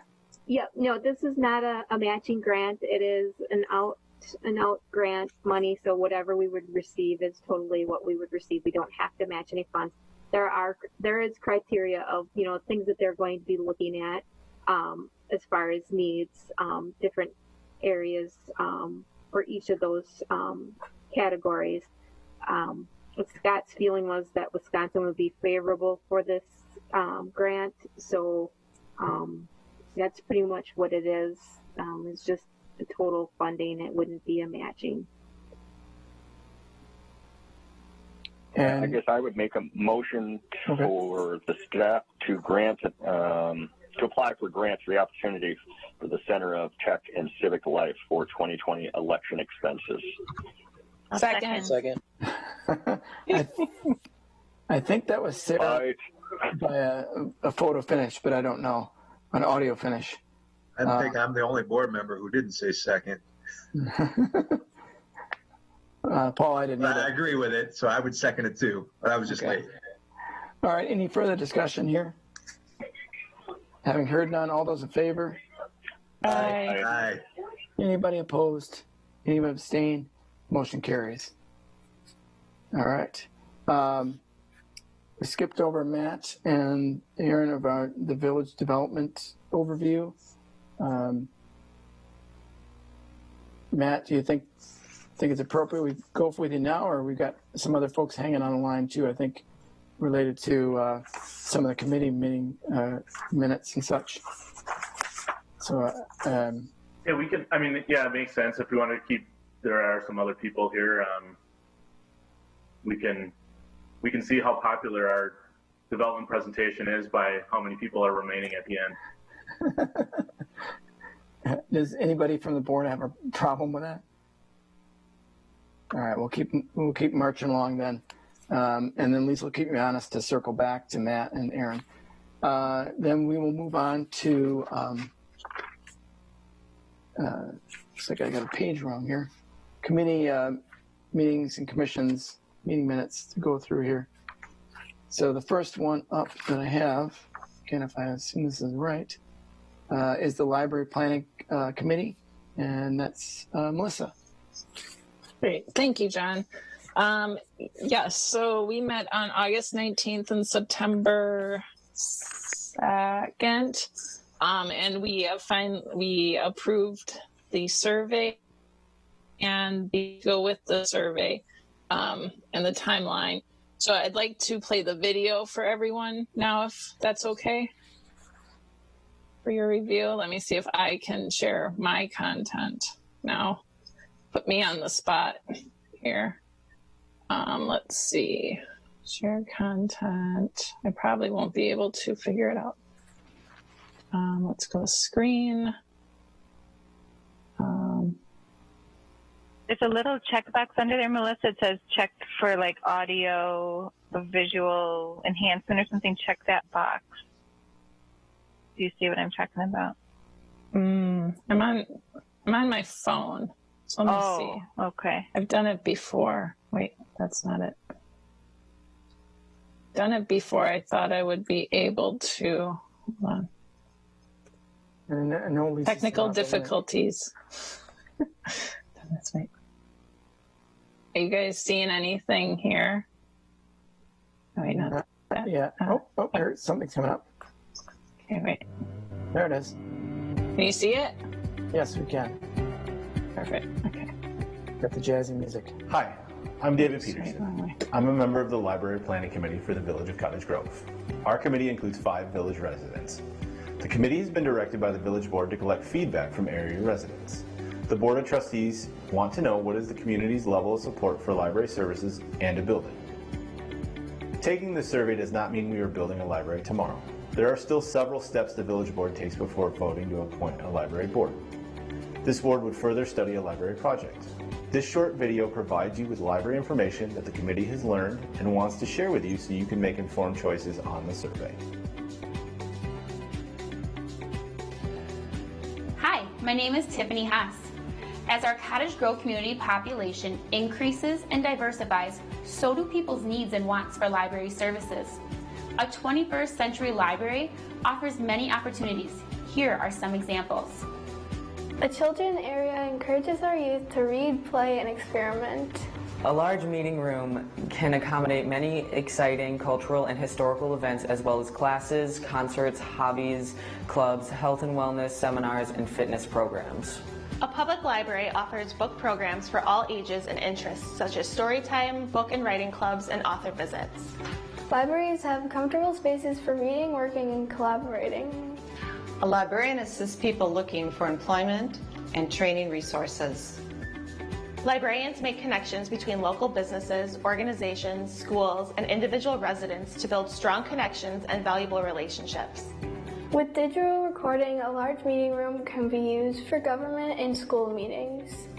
There are many resources for people with disabilities, like home service, classes, and special materials. Librarians work closely with community leaders to provide racial equity and social justice resources, seminars, and trainings. Starting a project, looking up new information, or just want an answer to a question, the reference librarian is the person to contact. Libraries are easily accessible to neighboring schools and businesses, plus the building has a 24/7 book drop-off. Hi, I'm Melissa Ratcliffe. I'm the village trustee representative on the committee. After the survey results have been tabulated, the Library Planning Committee will present to the village board. The board will then vote on whether to submit a letter to the Department of Instruction. This is the first step in the process before the village board can consider appointing a library board. Hi, my name is Cindy Kelm-Nelson. The committee invites you to complete this survey between now and October 15th, 2020. Join the conversation and take the survey. Your committee appreciates your time and thoughtful responses. Thank you for your valuable feedback. Okay. Stop. Wait. Stop. Okay, am I back? You're back. All right. So I wanted to share that with you. The video, how we have it set up. We worked with Promote Local and doing the video. The video is a introduction to the survey. People can watch the video and then take the survey, or skip the video and take the survey. They can also read the transcript of the video before they take the survey, and it's available. The video will be in Spanish and the survey will be in Spanish as well, or be available in Spanish in addition to English. The video basically goes over what the survey entails.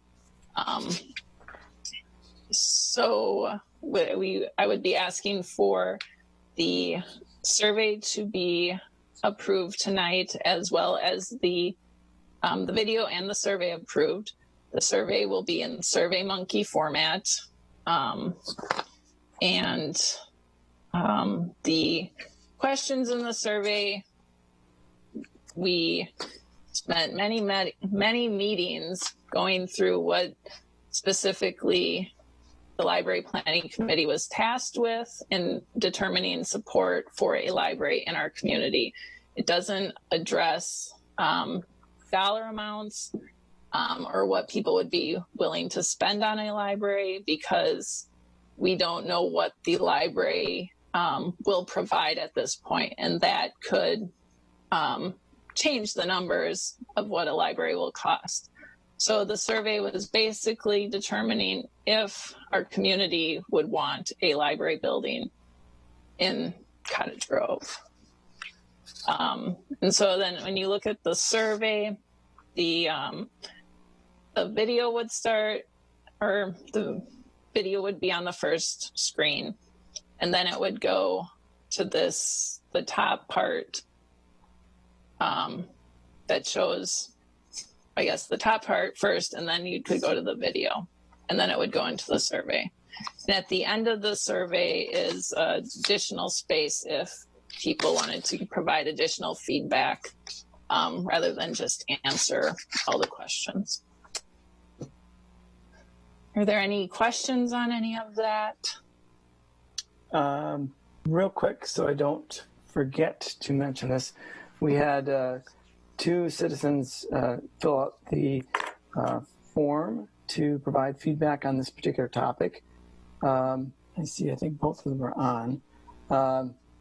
Ann Schuneman is a member of the current ad hoc committee at Yahara Hill in the Village of Cottage Grove. She just wanted to note, as a member of and correct me if I don't read this correctly, because your handwriting's nice, but I may miss it. As a member of the LPC and Friends of the Cottage Grove Library, I encourage the board to approve the survey.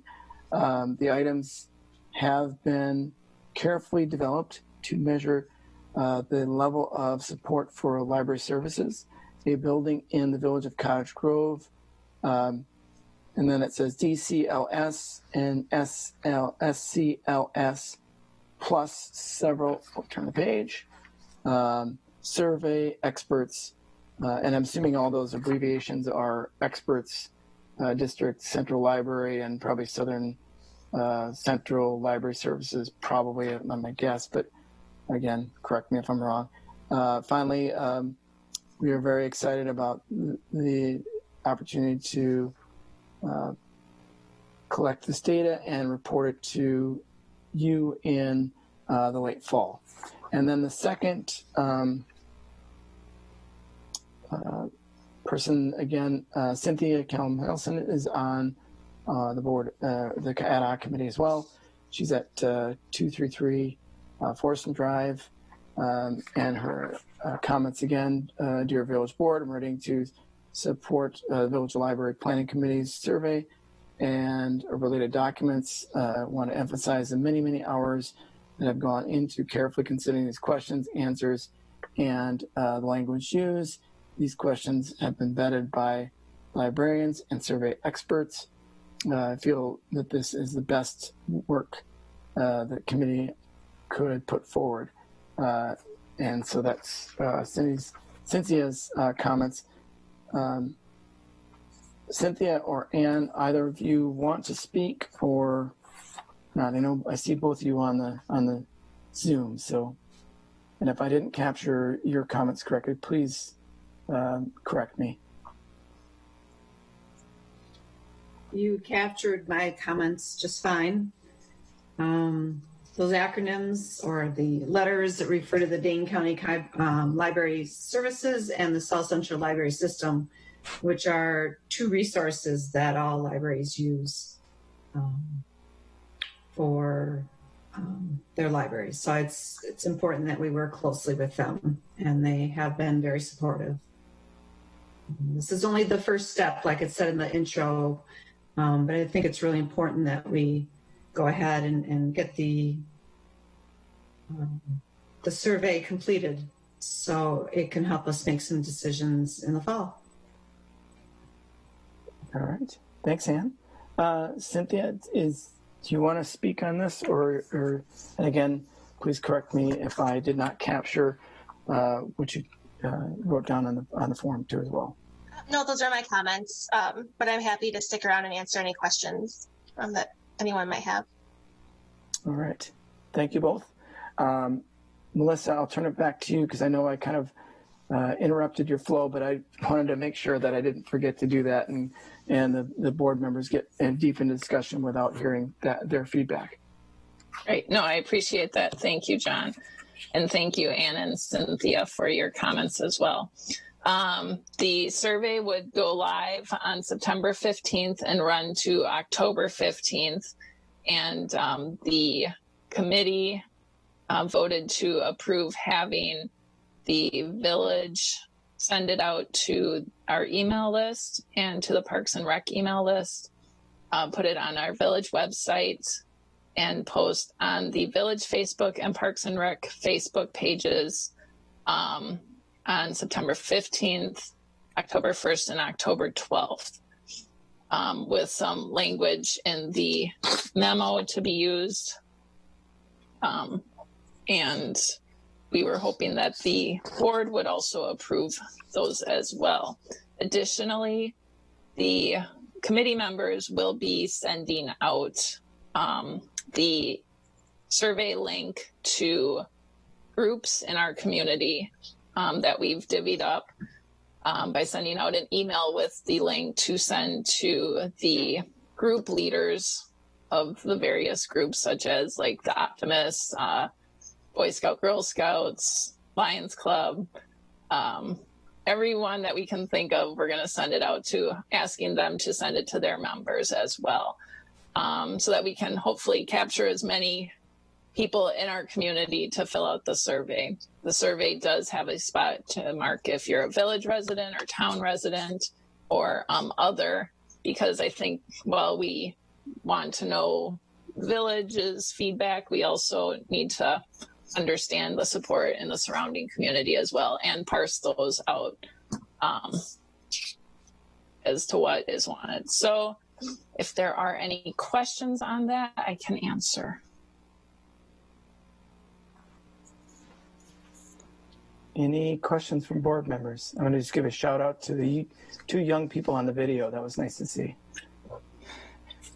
Thanks. Those are my kids. I saw the little note at the end of the video, Melissa. thank them for, you probably twisted their arm, I'm sure. They were surprisingly excited to be a part of it, so it was great. All right. Questions from board members or comments?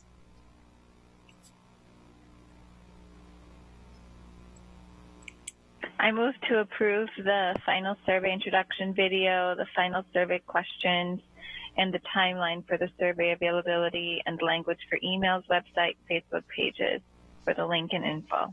I second that. All right. Larry, we're okay to do that? They're all related. I think that's. Oh, yeah, I just read all three of them. Yeah. Yeah, so I want to make okay. sure I'm doing my Robert's rules of order here correctly. You're fine. Okay. I figured we were because they're all intertwined to one another. Unless any board member has an issue, which I don't think we will.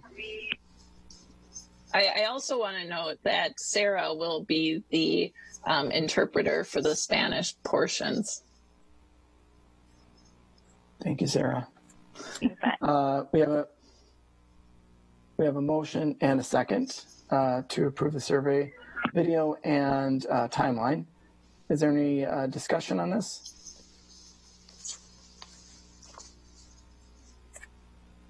All right, having heard none, all those in favor? Aye. Aye. Aye. Anybody opposed? Anybody abstain? Motion carries. Great. Thank right. you so much. Yep. I just want to note we will be meeting November 20th then to discuss what questions the Library Planning Committee will be meeting to discuss what questions to ask businesses and what business owners to reach out to get feedback from businesses in our community as well. So we look forward to presenting all of that in the future to the board. And I'm sure, Melissa, you'll probably tap into the chamber too. Yeah, definitely. I figured you were. I just, for the rest of the board, I want to make sure that they know that that's what you're planning on doing as well. So then we'll move on to Utility Commission. Heidi? Okay, so we met back on August 19th, and it was a relatively short meeting from my memory, but we're continuing to work on sampling for water testing. We also had an increase recently in our treatment costs. So MSA and JJ and talking with MMSD about what could be the cause of that, kind of getting to the bottom of increasing sewer costs to see if it's something we can remedy or if we'll have to then do a rate increase because of that. We also talked about zero lot line applications and streamlining that process, and that comes before us as well. So that's if a twin home or a duplex splits into two separate ownerships, that you have to be able to control the water shut off at the street for each unit. So that's if one is vacant, you could turn off the water to that unit. So then the pipes don't freeze and you don't have a big mess. So trying to streamline that process. That's basically what I remember, unless JJ has something to add. And we meet again tomorrow if you want to keep talking about utility more. I think you got it all, Heidi. Thank you. Thanks. All right. Thanks, Heidi and JJ. The next item is the Flynn Hall Committee. I know that myself and Trustee Allen were there, as well as others. It's fairly short meeting. The committee approved the budget for 2020, which is basically the maintenance budget. It's the same as 2019. I think it was $7,500 if I remember correctly. They talked a little bit about the improvements to Flynn Hall this year.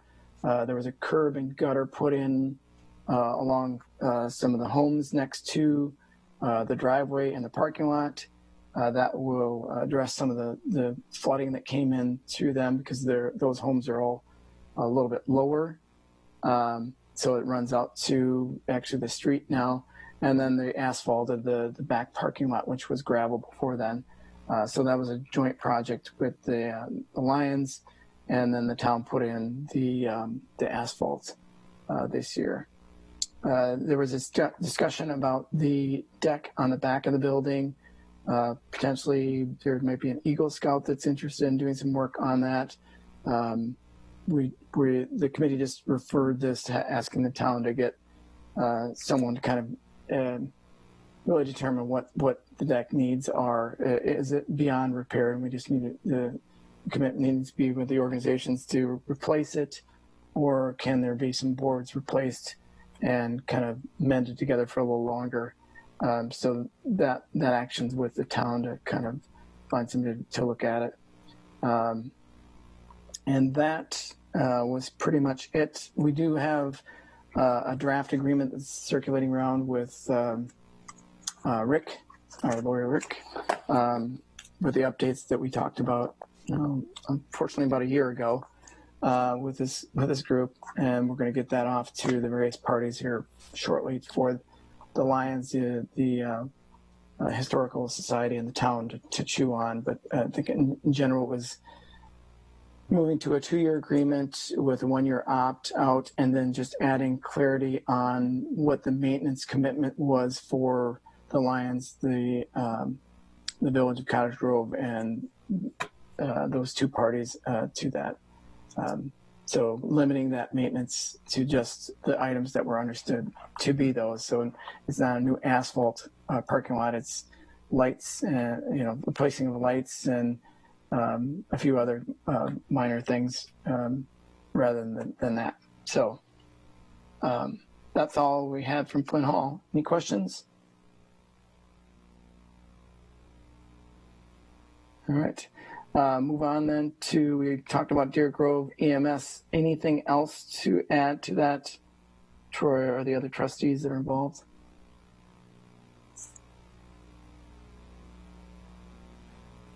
Nope. Okay. Thanks, Sarah. I think we probably hit the main ones, certainly. Then we'll move on to Parks, Rec, and Forestry. That's Heidi. Okay, so we met, let's see, I just flipped from my agenda page.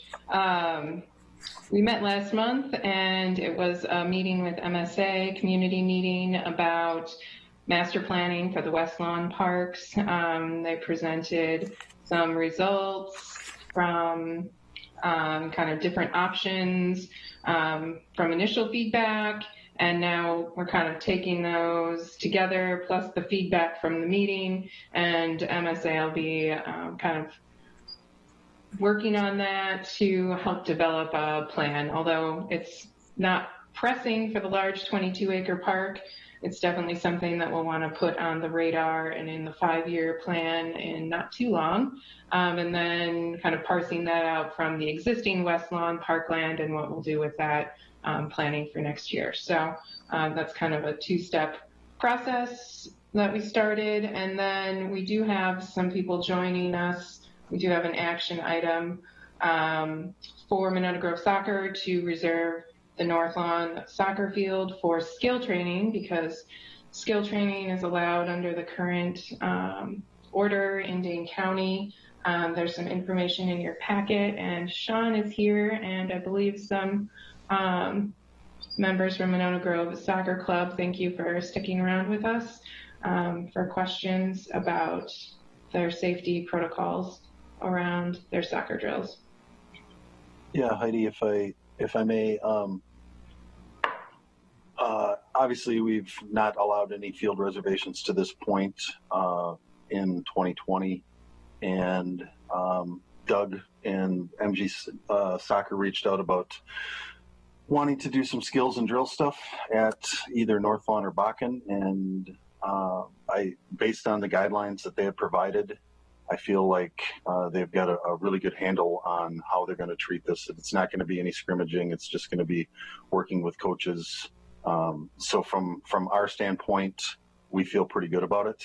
But again, if the board has any questions, Doug and Will Buckingham from MG Soccer are here. So if you have any direct questions, if you please feel free to ask.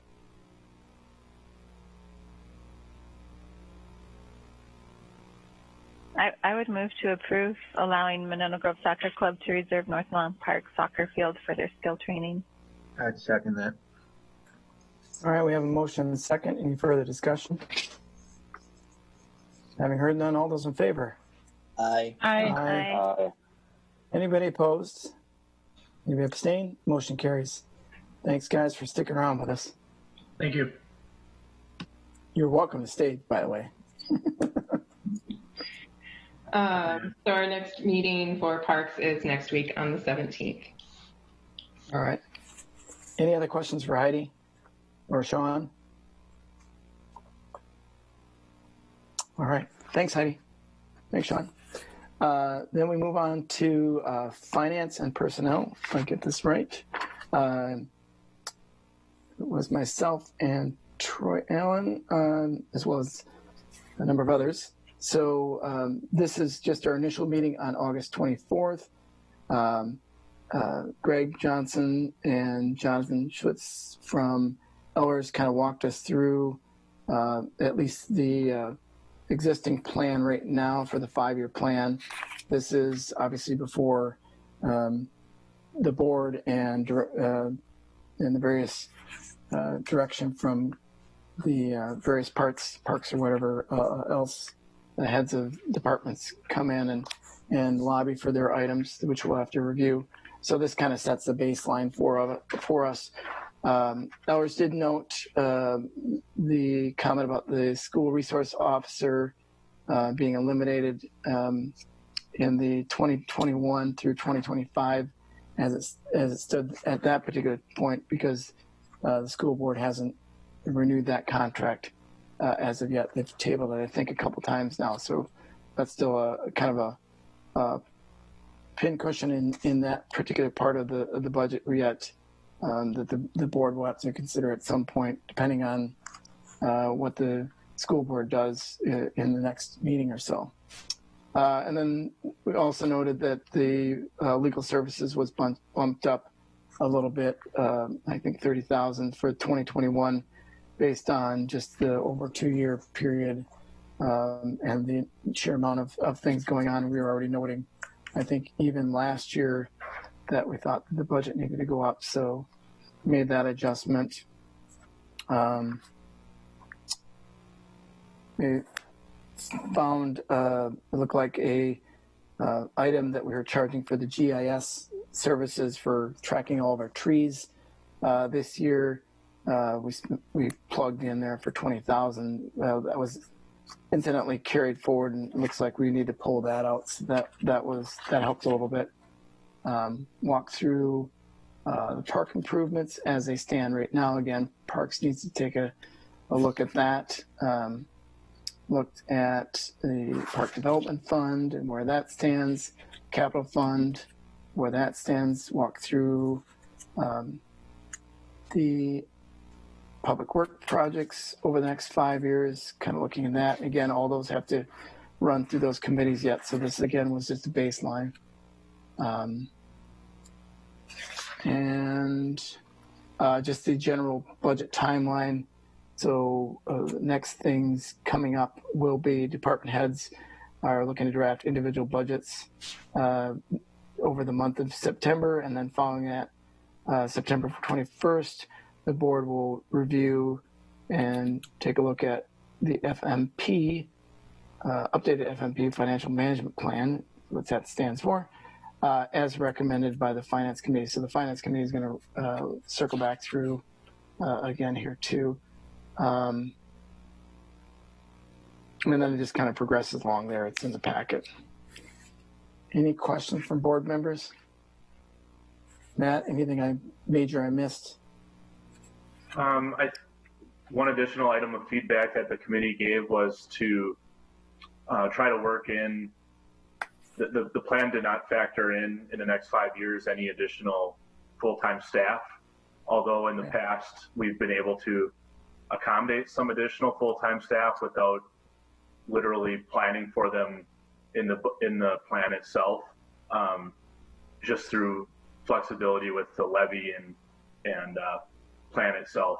So the feedback from the committee was to try to work in the back end of the plan 2 or 3 years of at least one additional staff person, so we could at least see how that affects the bottom line and taxpayers going forward, because with continued growth, we'll likely need some additional staff. So just the committee wanted us to look into that. And then just to clarify, John, with that timeline, the Finance Committee will be reviewing the draft budget and make a recommendation for the workshop in October. But the next significant step is we'll have the updated financial management plan in front of the board at the next meeting on the 21st. All right. Thanks, Matt. I should have remembered the whole FTE thing because I started the conversation. No problem. Any questions regarding the Finance Committee? Again, we're just getting started with all this. You guys will see enough spreadsheets that'll make your head spin when it's all said and done.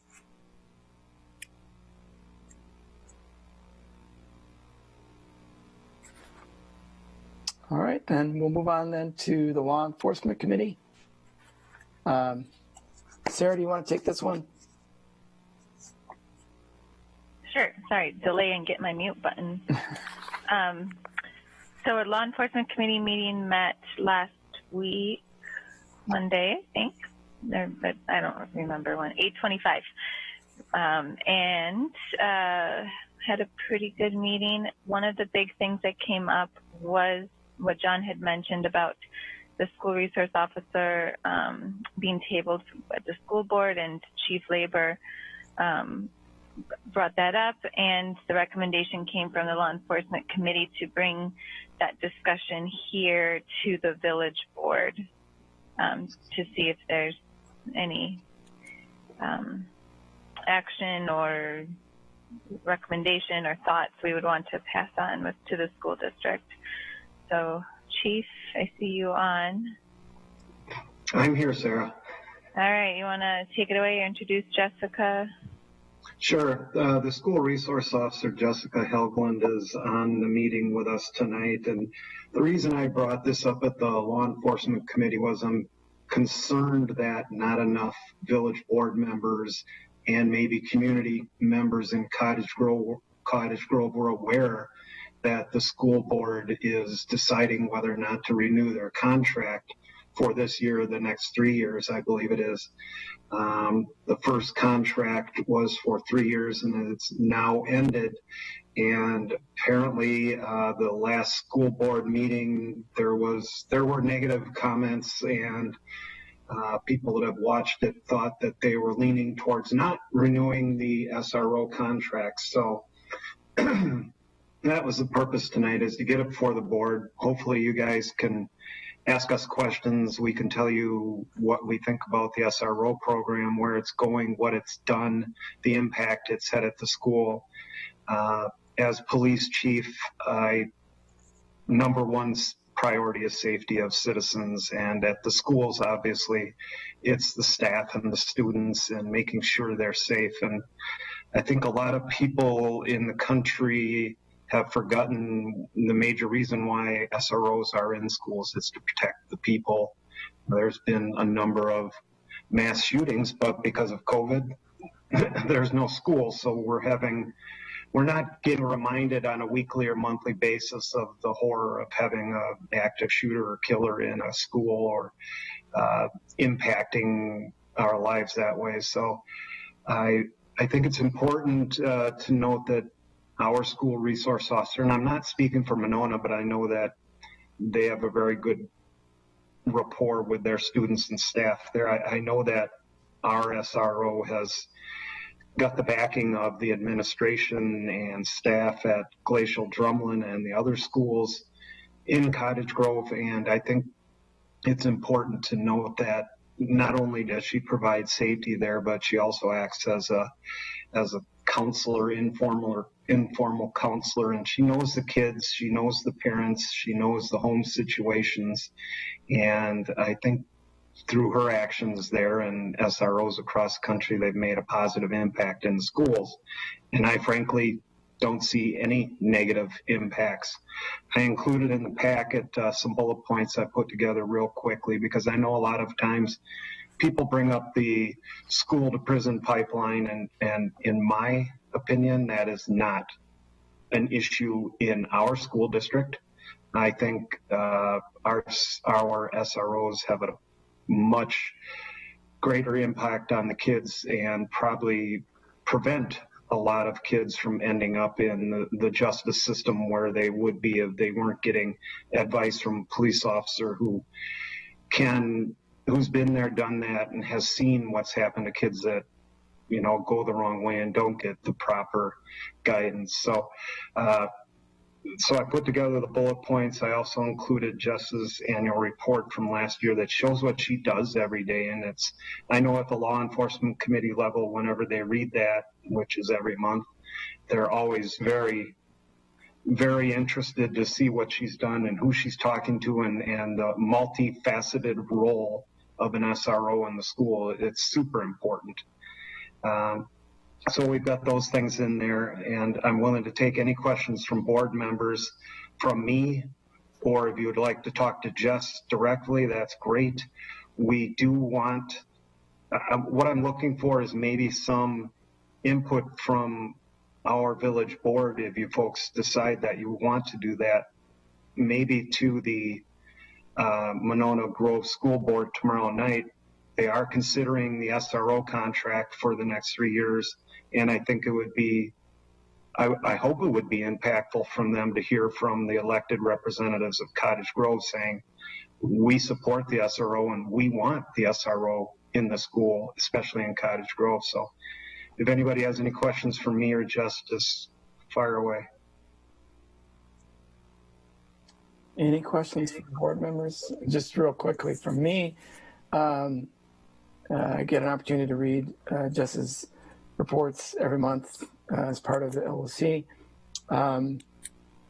You can, again, reading that and then just hearing the chief's explanation as we ask questions from that committee, it's incredible. I think the stuff that Jess is doing, working with all the key stakeholders within the schools in Cottage Grove in order to make sure our kids are safe and even more than that, not only safe, I think just getting connected with the appropriate resources they need within the school, because you can tell that in these write-ups, the kids come in and confide in her in various things, and we aren't going to get that if we just respond to a call.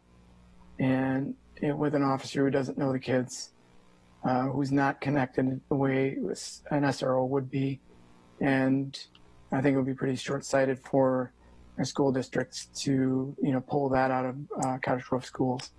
So that's my only comment. I'll turn it over to the board members. I previously being on law enforcement committee myself, applaud Officer Hegelin for what she's done in building the relationships with staff, with students, and all of that. Specifically, when does the contract end? Has it already ended? Yeah, Troy, it ended the end of last school year, I believe, and the next one would be the next 3 years. Okay. All right. Worst case scenario is they don't renew this. We start to get a number of calls when we turn this into a nuisance property and start charging them every time we go there. Yeah. we do that to renters' properties. Yeah, I would hope we would never get to that point. I think in the past our officers obviously responded up there and tried to be as as patient as they could and provided guidance. I'm having a little feedback here from someone, but okay, there we go. No, I don't know that we would declare it a nuisance property, obviously, but I think we would get much better service by having a dedicated school resource officer there than having different police officers respond each time. So if they don't renew, what does that do to our budget? Can we afford to have an extra officer on staff. The reason we hired for that position was because the school was paying 3/4 of it. The school tells us they don't need that person. Could we reshuffle staff? How would that work? Because are we in a position to be able to absorb an extra, I don't know, if I remember right, 75% of the pay is what, $75,000 is somewhere in there. I guess I want to know how that's going to affect our community. Yeah, the money's going to have to come out of the budget, and it's not planned for. I know, obviously, our administrator and finance, Deb Winter, both know about this possibility. Right now, I can tell you of a community with roughly little less than 7,000 people, we would not be out of the norm for the number of officers we have. In Wisconsin, it's the general officer to population is 2 per 1,000. So if we have 7,000 residents, we would generally be considered a normal staffing level of 14. We have 13 right now, including the SRO. So it's not like we'd be overstaffed. And for Dane County, the ratio of police officers to citizens is even higher. So would I have asked for another officer if we didn't have the SRO? No, not this year, but with the SRO, we could certainly use her or that position in the patrol function and be well served doing so.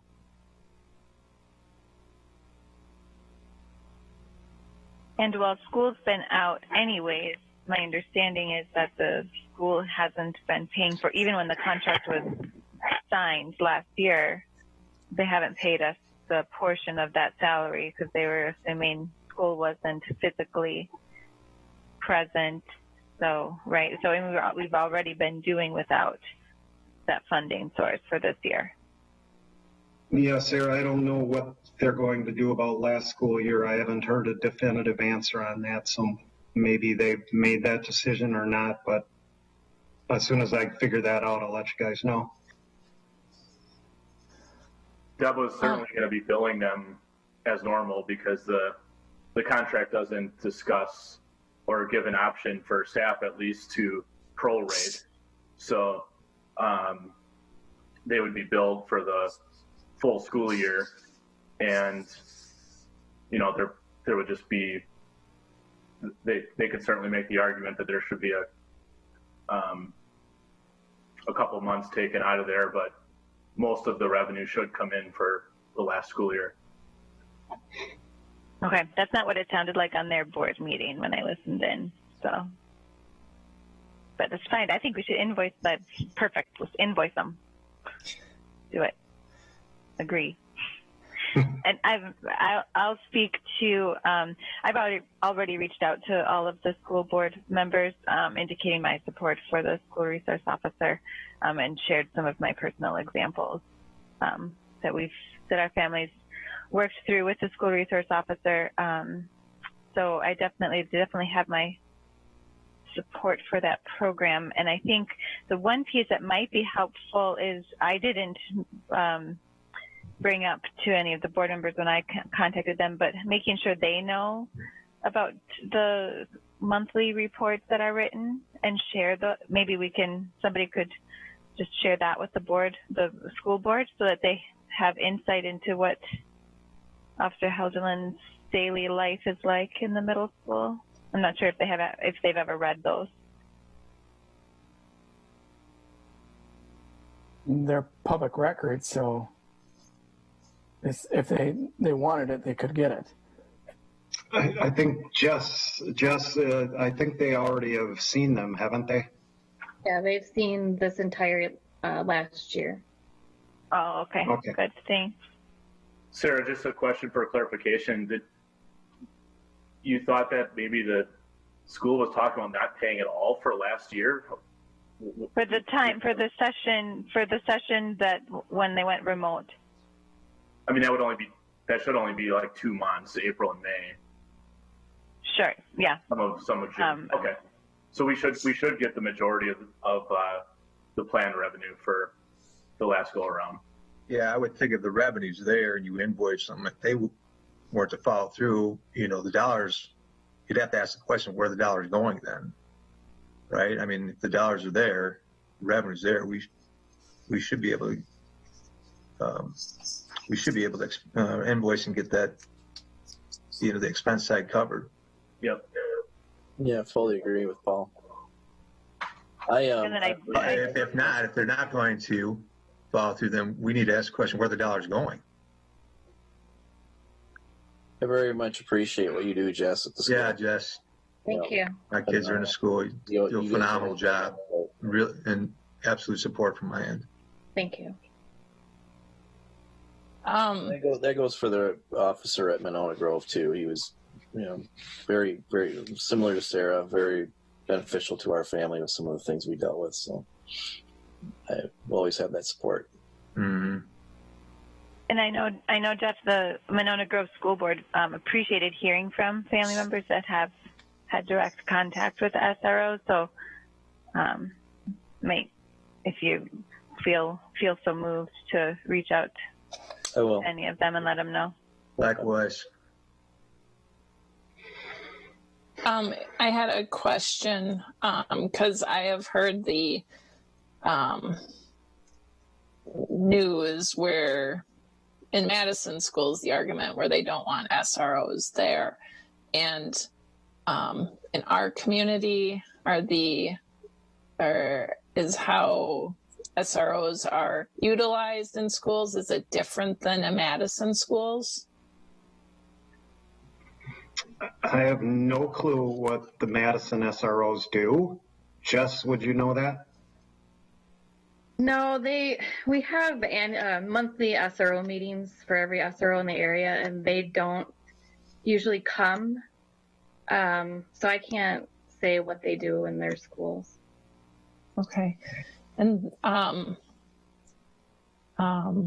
if you weren't there, I wonder what would be the response, or what would be the protocol or emergency response if there was an active shooter or something of that caliber in our school, as opposed to if you were on scene.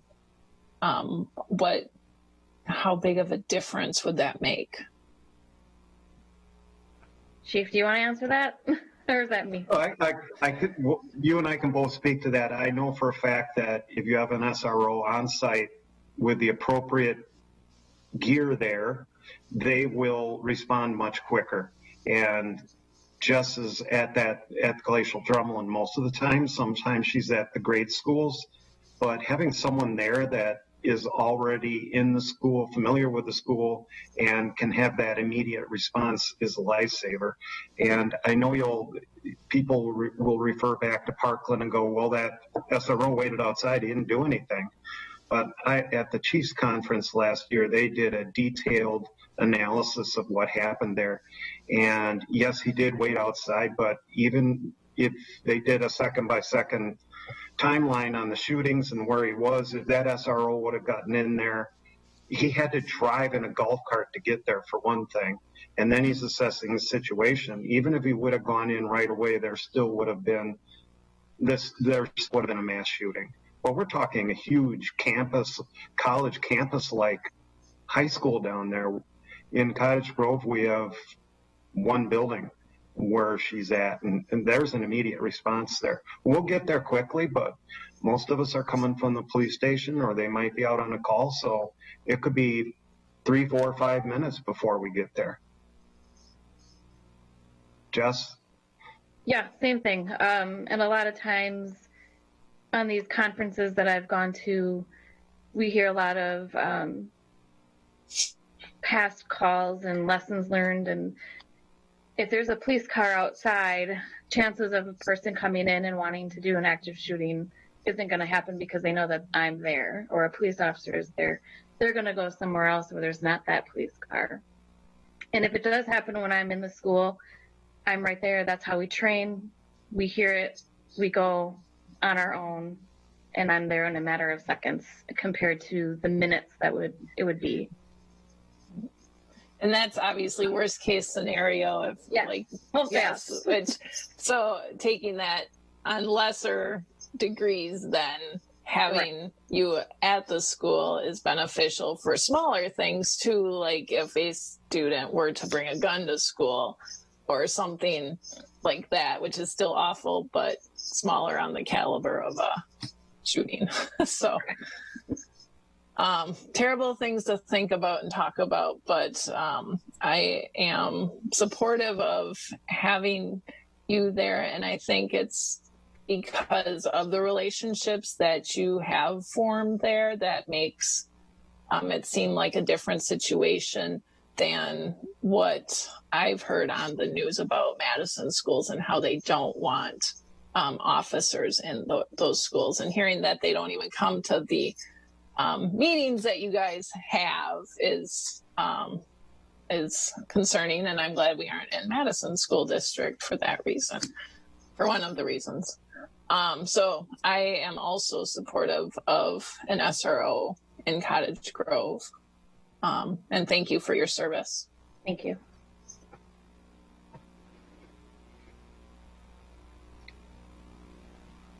Any other? So, Go ahead. I'm sorry, John. I guess I'll let you speak. I was kind of looking for something semi-official from the village board saying we're in support of this and communicate that to the school board if that's what you guys decide. I don't know that it would mean much coming from me, but I definitely know the elected representatives would have a little more pull than the police chief. Thanks, Chief. I was actually just going to get to that. What's the action from the board here? It sounds like there's general support for the SRO position in Cottage Grove. How do you always want to approach this? Obviously, a few of you already reached out to board members individually, which is great. I think that's super explaining, your connection and why you support it. Does the board want to make a statement and we can get that over to the school board of support, or how do you want to approach this? And certainly everybody who can join the call, school board tomorrow, I think that would also help as well. Should we do a motion that just says that we're going to send a letter of support as for the SRO position? Do we need a motion to do that? Can we just send a letter? I would second that motion. We can certainly do that. I would say we send them something over just saying that we strongly support SRO in Cottage Grove, in Monona Grove. I mean, I don't know if we have any say there, but just the idea of having an SRO in the schools, that we strongly support that. I would love to see that. So I wouldn't go with your motion, Troy, on that. Yeah, I'm fine with that. I'm not sure the word strong or support is going to change anything. We're still making the same statement. But I'll go with it, Jeff. No problem. All right. Keeping in mind their board meeting is tomorrow night, and that is an action item, a possible action item. Yeah, so the letter may be in a form of an email, probably from this board. I can send it. I can work with staff. I would say if it's coming from the village president with the support of the board, that would be wise. Yeah, and right to the school board president with a request that this be read out at the school board meeting or communicated to the school board members so that they're aware that we strongly support the SRO position in Cottage Grove. Can I make that part of the motion, Troy and Melissa? Sure, let's put it on your letterhead, John. Yeah. Village letterhead. No, I agree 100%. Absolutely. In all seriousness, if you had letterhead, I'd say put it on the letterhead.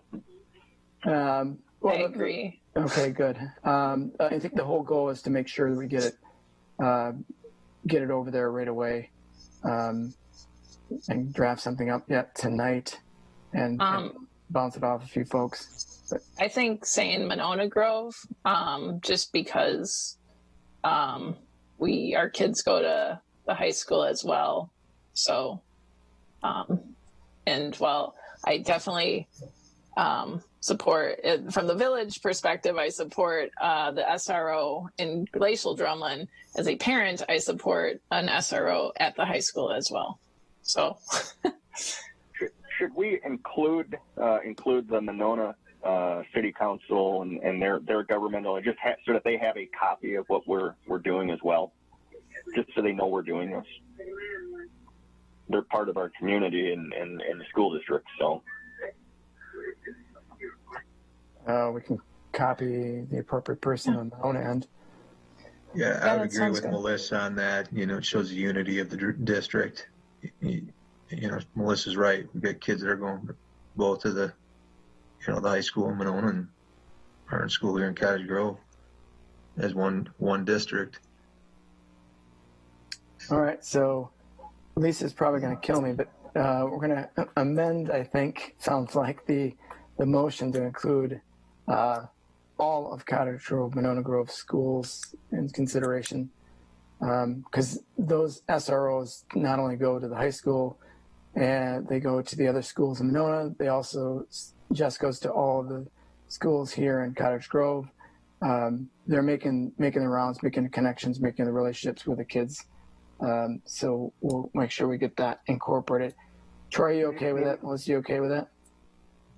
Sure, that's fine. Thank you. Okay. Yes. Can I jump in here for a second? Yes, please, Larry.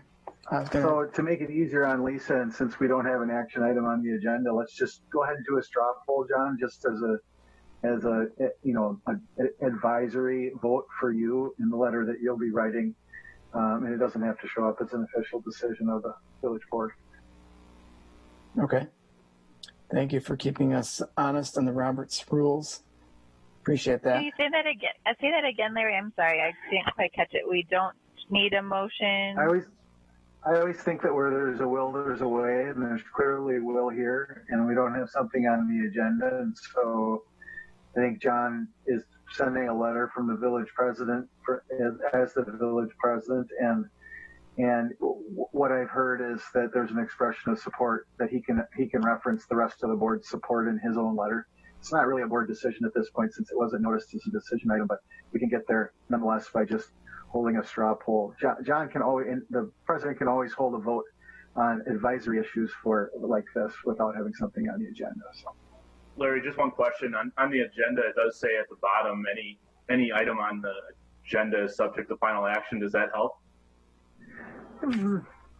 We'll get where we need to go by doing it this way because there isn't an agenda item on communication to the school district on this. So I'll just and again, we're not losing anything with going this way. So let's play it safe.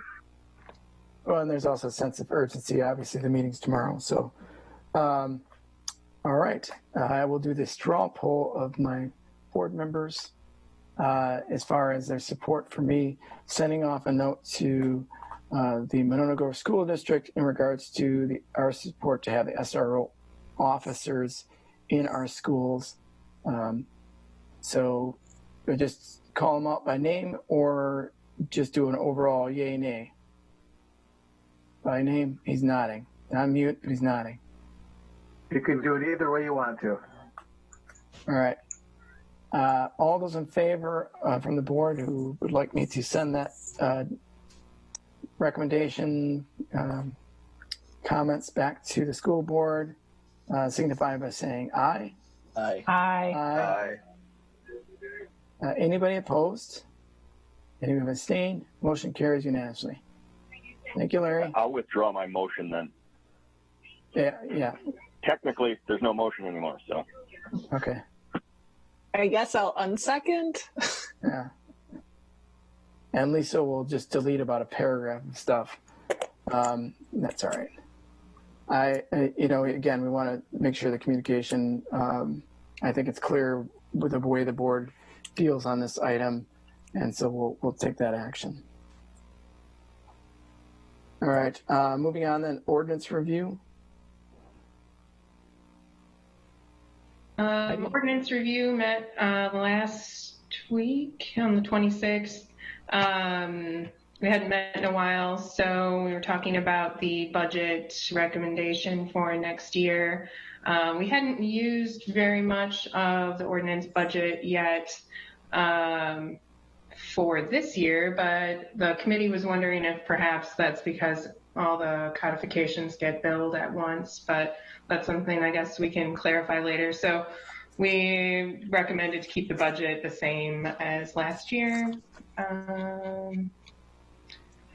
We also wanted some direction from the board about the ad hoc committees that we currently have started, sustainability and diversity, equity, inclusion, and if we wanted to make those permanent, if we should start looking at drafting ordinances to make those permanent committees, or if we'll just leave those ad hoc for now.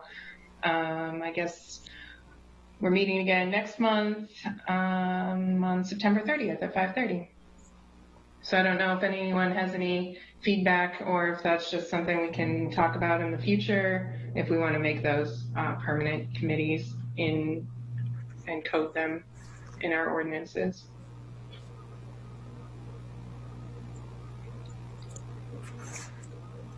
I would say that it's kind of early yet to figure out what to do with like the housing or what's the other one we have that's new.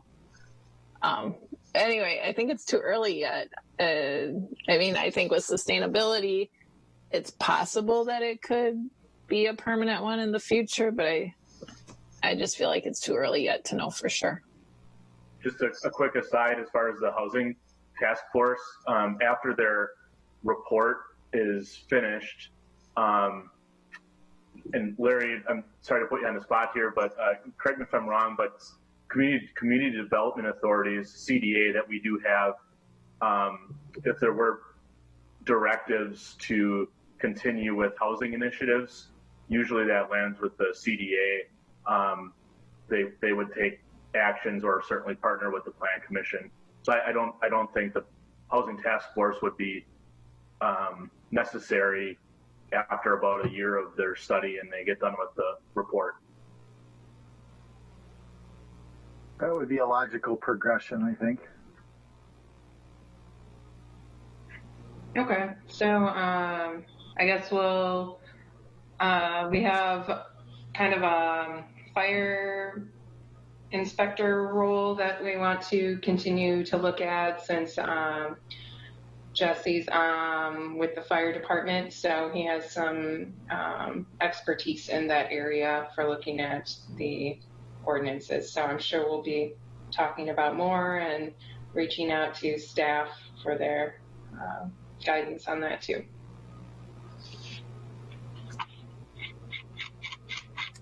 All right, thanks, Heidi. Moving then on to Public Works and Properties Committee. I'll at least get us started, and JJ can certainly jump in, or Kevin on this one. We met last Tuesday on September 1st and discussed the Glacial Drummond Bike Path and Clark Street project. Again, that's moving forward. Various items are being taken care of for the TAP grant application and such. And that's being, that'll be proposed for the overall budget for the board to consider for that project, whether they do it in pieces or a full, the full project itself. And it's been kind of lumped out that way for the board to consider. Then Kevin talked a little bit about the bus road, or a bit about the bus road and BB project. There's some additional options that the board probably will consider because of the lack of development right now, at least, of Shady Grove and the area around it. We may do a two-step or so process in perhaps lighting that intersection and such as far as lanes, and rather than going for the entire project all at once because that the development hasn't happened as fast as expected for us. So Kevin can chime in after I'm done with this. Went through some of the capital plan items, made some recommendations there. talked about the operating budget for 2021.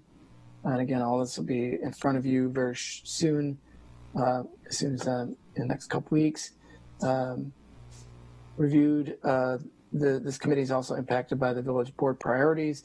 So walk the committee through all of those. Kevin did his engineering report. We had director's report. One thing there I highlighted was just the chip seal potential on Main Street next year. Just talking about, again, trying to keep our streets up to lasting as long as they possibly can. So there's consideration there as far as our maintenance. We'll meet next on October 6th. Anything, we also talked a little bit, future agenda items, talking about the SALT plan. Scary as it is, we'll be in that season before we know it. And that is a program the committee's been talking about, salt reduction in some certain areas of the village, being more sustainable when it comes to that, and not using as much salt, so it ends up in our rivers and streams. So that was kind of the thing we're working on next as a committee, I think. JJ, things I missed?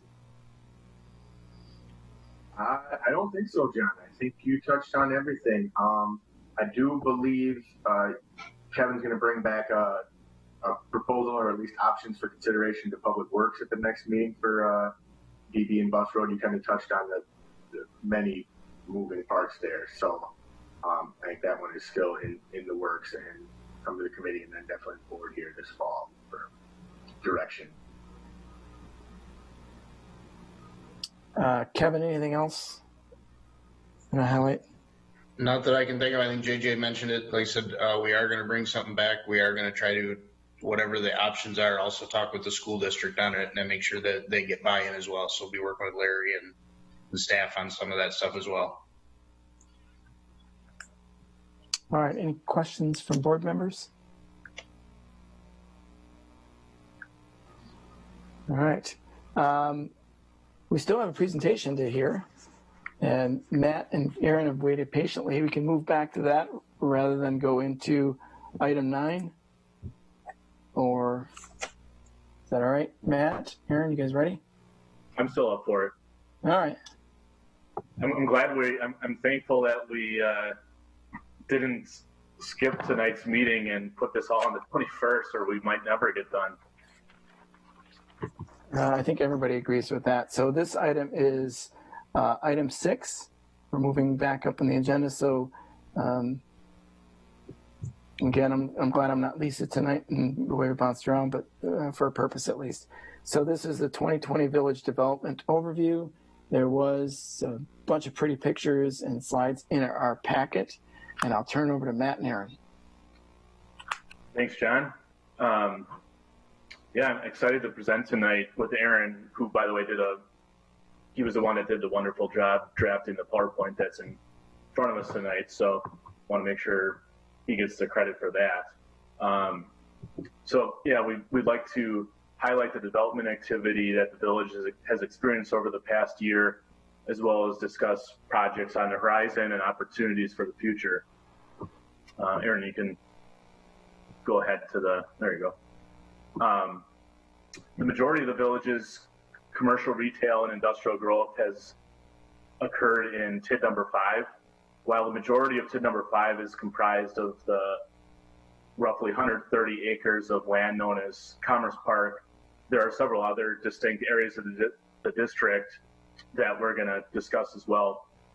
Within the Commerce Park, the Madison Window Cleaning is now open, and the long-awaited Mexican restaurant Don Magui actually is planning to open tomorrow, a soft opening. The Comfort Suites is beginning construction, and I'll touch base on these projects and on more slides coming up. Excuse me. As far as the future prospects are concerned, even with all the development activity that the village has experienced, there remains plenty of opportunities and prospects to discuss. There are about 17 acres of land remaining in Commerce Park, 12 of which are owned by the village. McAllen Properties owns a 5-acre parcel directly east of Steele. As far as development activity in the district outside Commerce Park, going from north to south in the village, there's about 11 acres of Houston-owned land north of I-94, directly west of the Park and Ride. Following site and zoning approval for Atwell Suites, the Houstons have 7 acres remaining for other development. Then going south, or I should say south of Cottage Grove Commons, which is corner of Gaston and N, there is interest in extending a mix of multifamily, residential, and commercial uses on the 12 acres of land currently owned by KLM Grove Properties. And then continuing further south from there, Hamburg owns about 4.5 acres of undeveloped land on the west side of N. There's currently a proposal for moving out to build Glen Grove apartments on about 3 acres of Hamburg land. Thanks, Aaron. I don't even have to say next slide. We didn't actually practice that part. So now I'd like to highlight each individual project. These developments range from completed construction to just beginning the approval process and everywhere in between. Madison Window Cleaning bought land from the village in 2019 and began the process of constructing their new headquarters and moving from downtown, I'll say downtown-ish Madison. They weren't exactly downtown. And their new 12,000 square foot building was completed spring of this year. And the building includes office space, garage, warehouse space for vehicles, equipment, and supplies. And the assessment guarantee for this project is $1.5 million. And then next we have the much anticipated Don Magui Mexican restaurant. It's located at the northern end of the Grey Wolf retail building. The picture in the lower right is a first look at their bar area. An outdoor patio has also been completed, and they're hoping to do the soft opening I mentioned tomorrow, and then a grand opening for everyone in hopefully a week or two. And if you happen to go to if you look them up on Facebook, you can get some more pictures. You can check out their patio, or better yet, just go and check it out for yourself. That's what I'm going to be doing. All right, Aaron, thanks. Construction of Cottage Grove Commons continues at the corner of Gaston and N. As mentioned, residents are beginning to occupy the 106-unit mixed-use luxury apartments. The building also features 8,000 square feet of commercial space. The development site includes, in addition to the mixed-use building, 4 8-unit townhouse condos, of which 2 have been constructed so far. The project in total is anticipated to generate about $23 million in assessed value. Onto the Comfort Suites. The site, as you all know, is located south of BB Jack's and north of Arby's. The project was approved in the spring of this year, and they broke ground in August. Construction is anticipated to be complete by late summer of 2021, with a grand opening in the fall of 2021. The Comfort Suites has a guaranteed minimum value of $5.25 million. The Atwell Suites site is located on a 4-acre parcel north of I-94 and west of the Park and Ride. The site plan and zoning was approved in June of this year, and initial site grading is underway. A final developer agreement is pending. The Atwell Suites is a 97-room hotel with underground parking.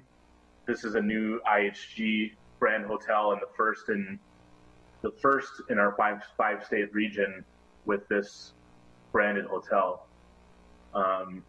We anticipate an assessment guarantee of about $9 million for this project. and the Atwell is planned to open in fall of 2021.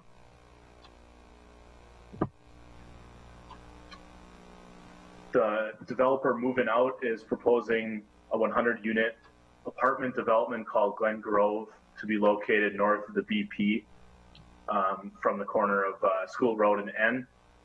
The majority of the units in the proposed development would be affordable rents, and units would be set aside for veterans and people with disabilities.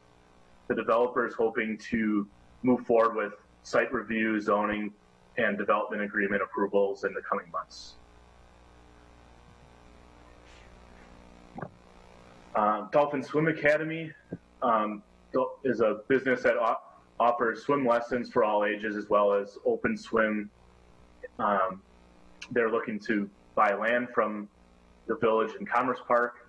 The village board and Dolphin Swim are currently negotiating a potential land sale. If the negotiation is successful, Dolphin Swim would seek site and zoning approvals at upcoming meetings. I'll pause there. We've gone through a lot. If there's any questions up till now, otherwise we can wait till the end as well. My comment would be, Matt, let's keep this stuff going. All right. For now, I'm going to pass on to Aaron here, who's going to discuss TID 10 and some of our other upcoming development opportunities, as well as residential development. Thanks, Matt. So TID 10 was created back in 2018 and was amended in 2019 after the southernmost Gray Wolf, formerly the Dushak parcel, was annexed. Gray Wolf is working on a development that they're calling North Grove, the North Grove Corporate Park, which would be a mix of office and light industrial. They're aiming to have larger parcels for a greater variety of uses, larger than what's currently available in the Commerce Park. And there's also about 15 acres within the TID that are owned by the Garidi family, and they're also looking for some type of light industrial project on their site. So North Grove, Gray Wolf does have a general infrastructure layout and lot layout, although the lots could eventually be flexible, different than what's shown based on the needs of various users that may come forward. They have about 120 acres in total, and this was successfully added to the urban service area earlier this year. TID 7 includes the Old Town area, along with the older Cottage Grove Business Park. There's been 2 projects there this year. First one is the Downrins Distilling Cocktail Garden, and then the other one that's just going to be starting up construction here soon will be the expansion of the patio area at the 1855 Saloon. As far as Downrins goes, they opened last year in 2019. They have manufacturing and their indoor tasting room. And then this year they opened their cocktail garden. It's worth noting they also did a really good job just kind of pivoting to making hand sanitizer and really keeping themselves busy during the initial stages of the virus. So they've been a great asset for the village. TID 8 is the area on West Cottage Grove Road, just east of the CVS. Currently, all the parcels are still vacant and available, although there was a concept presented at the last Plan Commission meeting for the Metcalf property. That's on the north side of Cottage Grove Road between Clark and Sandpiper, where the KCs had been proposed a couple of years ago. They're looking at a variety of four-unit buildings on that site.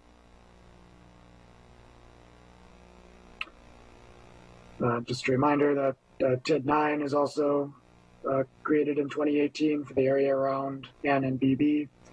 That basically overlays the current TID 6, but also extends a little bit further west to potentially capture some development or redevelopment potential along the south side of Cottage Grove Road.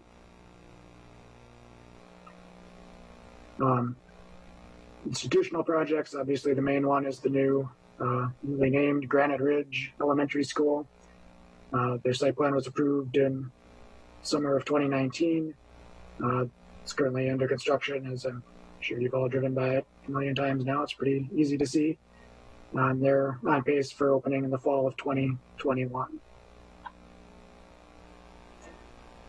And there's a variety of projects going on in Bakken Park right now. The shelter is well on its way.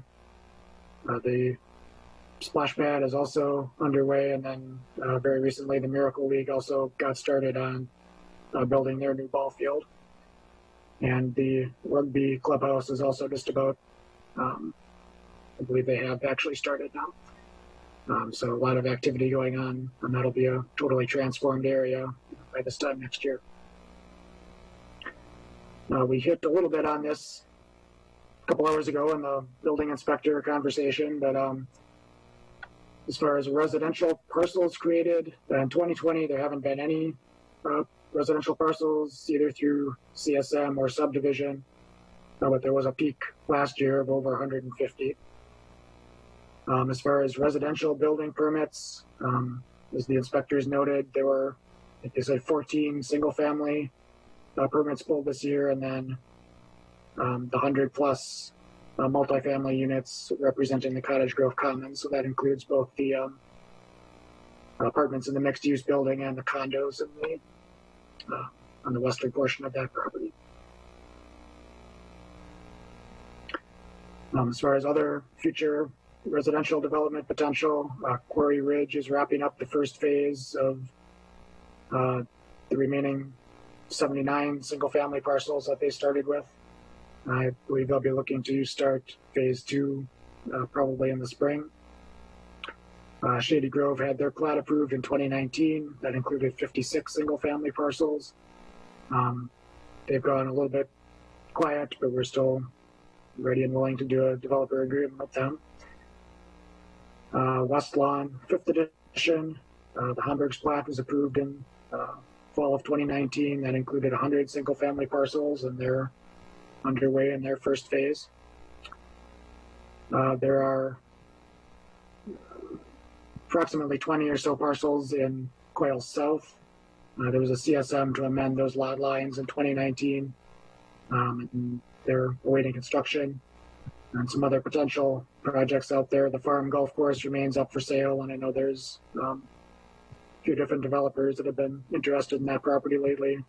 And then Tim Olson is actively working with various developers and with staff to get his development moving again. It's looking at ways to reconfigure that to make it a little more feasible. And just to note, we will be doing a similar presentation to this one to the Cottage Grove Chamber at their September meeting. And then we were invited by a group called Smart Growth Madison to do a development update on the village for them in October. So that'll be similar to this with maybe a little more context and maps to help them, give them a little more context on what's going on here. Thanks, Aaron. Thank you. That pretty much concludes what we had planned.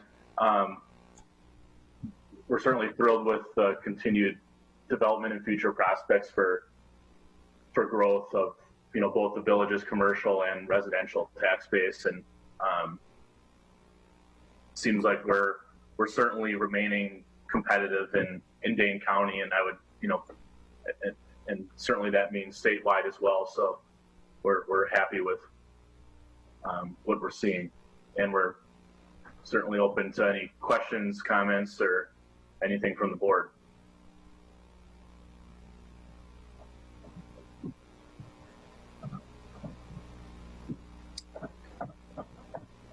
All I said was good stuff. All right. Keep it coming. Yeah, thanks for the good work. Thank you. So done. All right. Aaron and Matt, you wowed us, so that's good. And it's nice that you're going to be in front of the chamber members, getting their feedback as well as others. I think that's good outreach for us. All right, since we bounced all over the place, we're going to bounce again. We're moving from item 6 to item 9, reports from village officers. Item A is I would like to nominate Lauren Gage and Andrew McKinney to the Housing Task Force. Their forms are, I think, included in the packet. We're working on a number of other folks to get their forms filled up. We thought we'd get these in front of all of you, these nominations to start, at least get this started. The Housing Task Force is going to be, I think, 12 to 15 members-ish, somewhere in there. So we thought we'd at least start off with these two citizens who've gotten their forms in. Any questions or comments? Or a motion to approve? I just, I don't remember everything that we put in place, and I note that Andrew McKinney is a town resident, and I just wanted to make sure that we're okay with that. Otherwise, I appreciate their applications and think they would be good assets on the committee, but I just wanted to verify if we specified town or village residents. Or would he be the rep for Monona Grove School District? Wasn't the school district, were they on the list? Maybe he's the rep so for we that. Extended the invitation to Andrew as the president of the school district and asked if either he wanted to do it or if someone else on the board wanted to, and he was interested in doing it. Great. Yeah, I guess go ahead. I was just walking through the list and reaching out to I find it personally. Go ahead, John. Again, Aaron has been kind enough to reach out to a number of folks for myself and kind of following the plan that this board laid out. So go ahead, Troy. Unmute myself here. I guess the only comment I have is I find it interesting the only two folks that have come forward showing the interest are school board members, and it just, I'm not saying anything wrong with it, I'm just saying it's interesting that two school board members are interested in this committee. Troy, there's others. We're just getting their forms filled out. That's the other thing. So Lorraine came to me actually, and then I asked her to fill out the form. So I thought she'd be also a good addition. She does, and she's a village resident. Any other comments, questions? I will make a motion to approve Lorraine Gage and Andrew McKinney to the Housing Task Force. I'll second. We have a first and second. Thank you. To approve these two nominees. Any further discussion? Having heard none, all those in favor? Aye. Anybody opposed? Anybody abstain? Motion carries. Thank you. Moving then on to Stafford. Larry, I'm assuming it's you tonight. It is. I'll just be real quick. It's already a long meeting, and it looks like we've got a ways to go. I just wanted to give everyone an update that we have been looking into the issue of those green space easements along the creek that were discussed some time ago. And actually, some of the people who are interested in having some flexibility there have reached out to me through their attorney, which is excellent because I basically set that person on the path to solving the issue and obtaining the information we would need to better inform the board of its authority. So I'm stepping aside. We ran into some dead ends, and at least for now, they're carrying some of that water on their own to go do some research on what might be possible. So we'll get back to you on that. But if you hear anything else on that issue, please do let me know. All right. Thank you, Larry. We then have COVID-19 updates. Matt, we'll start with you. No update for me. Everyone's healthy from our end. All right, great. Chief, anything from you? I'm sorry. No, nothing from me. I don't know. Is the lieutenant still on? I think he still is. So he's next. Oh, because he told me to say something, but I'll let him say it so that he didn't waste his time tonight. Matt, go ahead. I wasn't sure if I was going to be dealing with youngins tonight, so I gave my info to the chief. I did submit today our first reimbursement through the CARES Act, routes to recovery. It was for just over $15,000. So I'll wait to hear back from that. But we have one more window coming up at the end of October and November to submit for that. So I'll collect everything that all the department heads and everyone has for the next month or so, and we'll get that submitted on time. So the ball has been rolling and is in place. All right, super. JJ. No report. All right, and that's good. Sean? Things are going well. We're starting to do a little bit more programming. Some outdoor fitness stuff is happening. We're going to do a very modified version of a flag football program. They will not be traveling. They will not be playing other teams, but we're going to be doing some skills and drill stuff in-house. Numbers are looking positive for that. So we're happy to move forward a little bit. All right, super. Then we'll move on to Lisa. You have an update on social media and website. All right, so you have the information in the packet, which I gave you the spreadsheet that we've been doing for the last couple of years on the Facebook data that we collect each month. I also gave you a new report this year, which is called the PWIC report, which comes from our website. And that has been useful for us to gauge the traffic that we have on the website and how we kind of progressed with our redesign of our website. So we're always competing with Parks and Rec, and even the pandemic or a big election, we can't compete with Parks and Rec. So I'm just going to give my hats off to them. You do have the report, so if you have any questions, I will just pass it along to anybody else that has questions. I'd be happy to answer.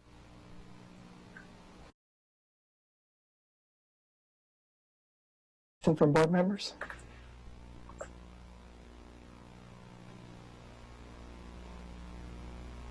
All right. Good stuff. Then we'll move on to communication listed business. The first item is consider approval of the vouchers. Any questions or comments there? I'll make a motion to approve. Second. All right. Motion to approve the vouchers as presented. Any further discussion? Having heard none, all those in favor? Aye. Aye. Aye. Anybody opposed? Anybody abstain? Motion carries. Correspondence. I shared the two folks around the library. They filled out the form. I don't know if anybody else has any correspondence to highlight. Those are the things I had. John, I just have one comment. For the trustees, we do have the new Dane County directory, and it's in everybody's mailboxes. So if you're out and about in the village and you want to stop by and pick up your copy, you can. Thanks, Lisa. Next item is in upcoming community events. We have the Mexican restaurant soft opening tomorrow, so that's good. Anything from anybody? It's still quiet out there, unfortunately. That's understandable. All right. Future agenda items. We certainly have the budget start to come into full swing.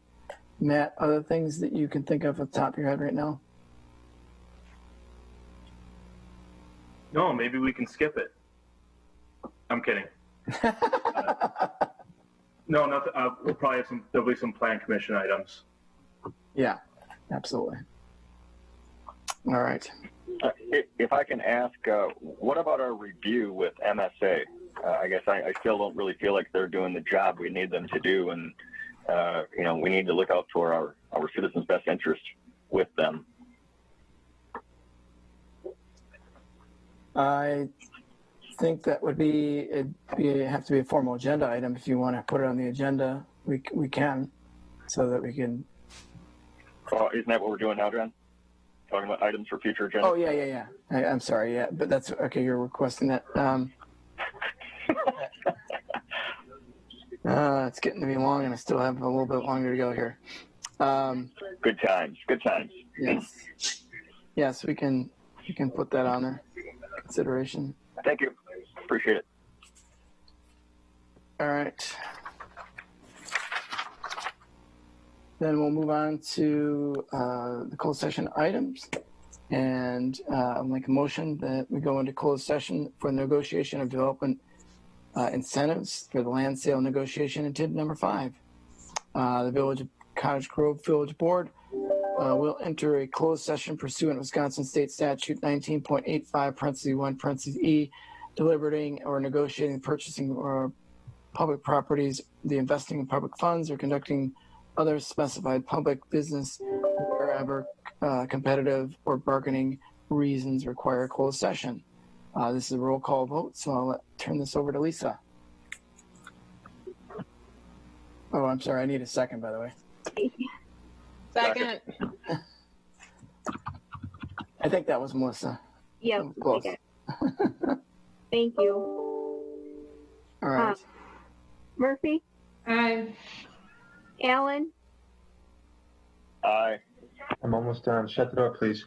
Vandervelde? Aye. Sorry about that. Ratcliffe?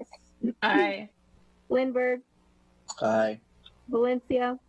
Aye. Williams? Aye, and thank you, the young Paul person, for injecting a little humor. Trying to push it along here. Sorry about that. No, Thought I hit the right button.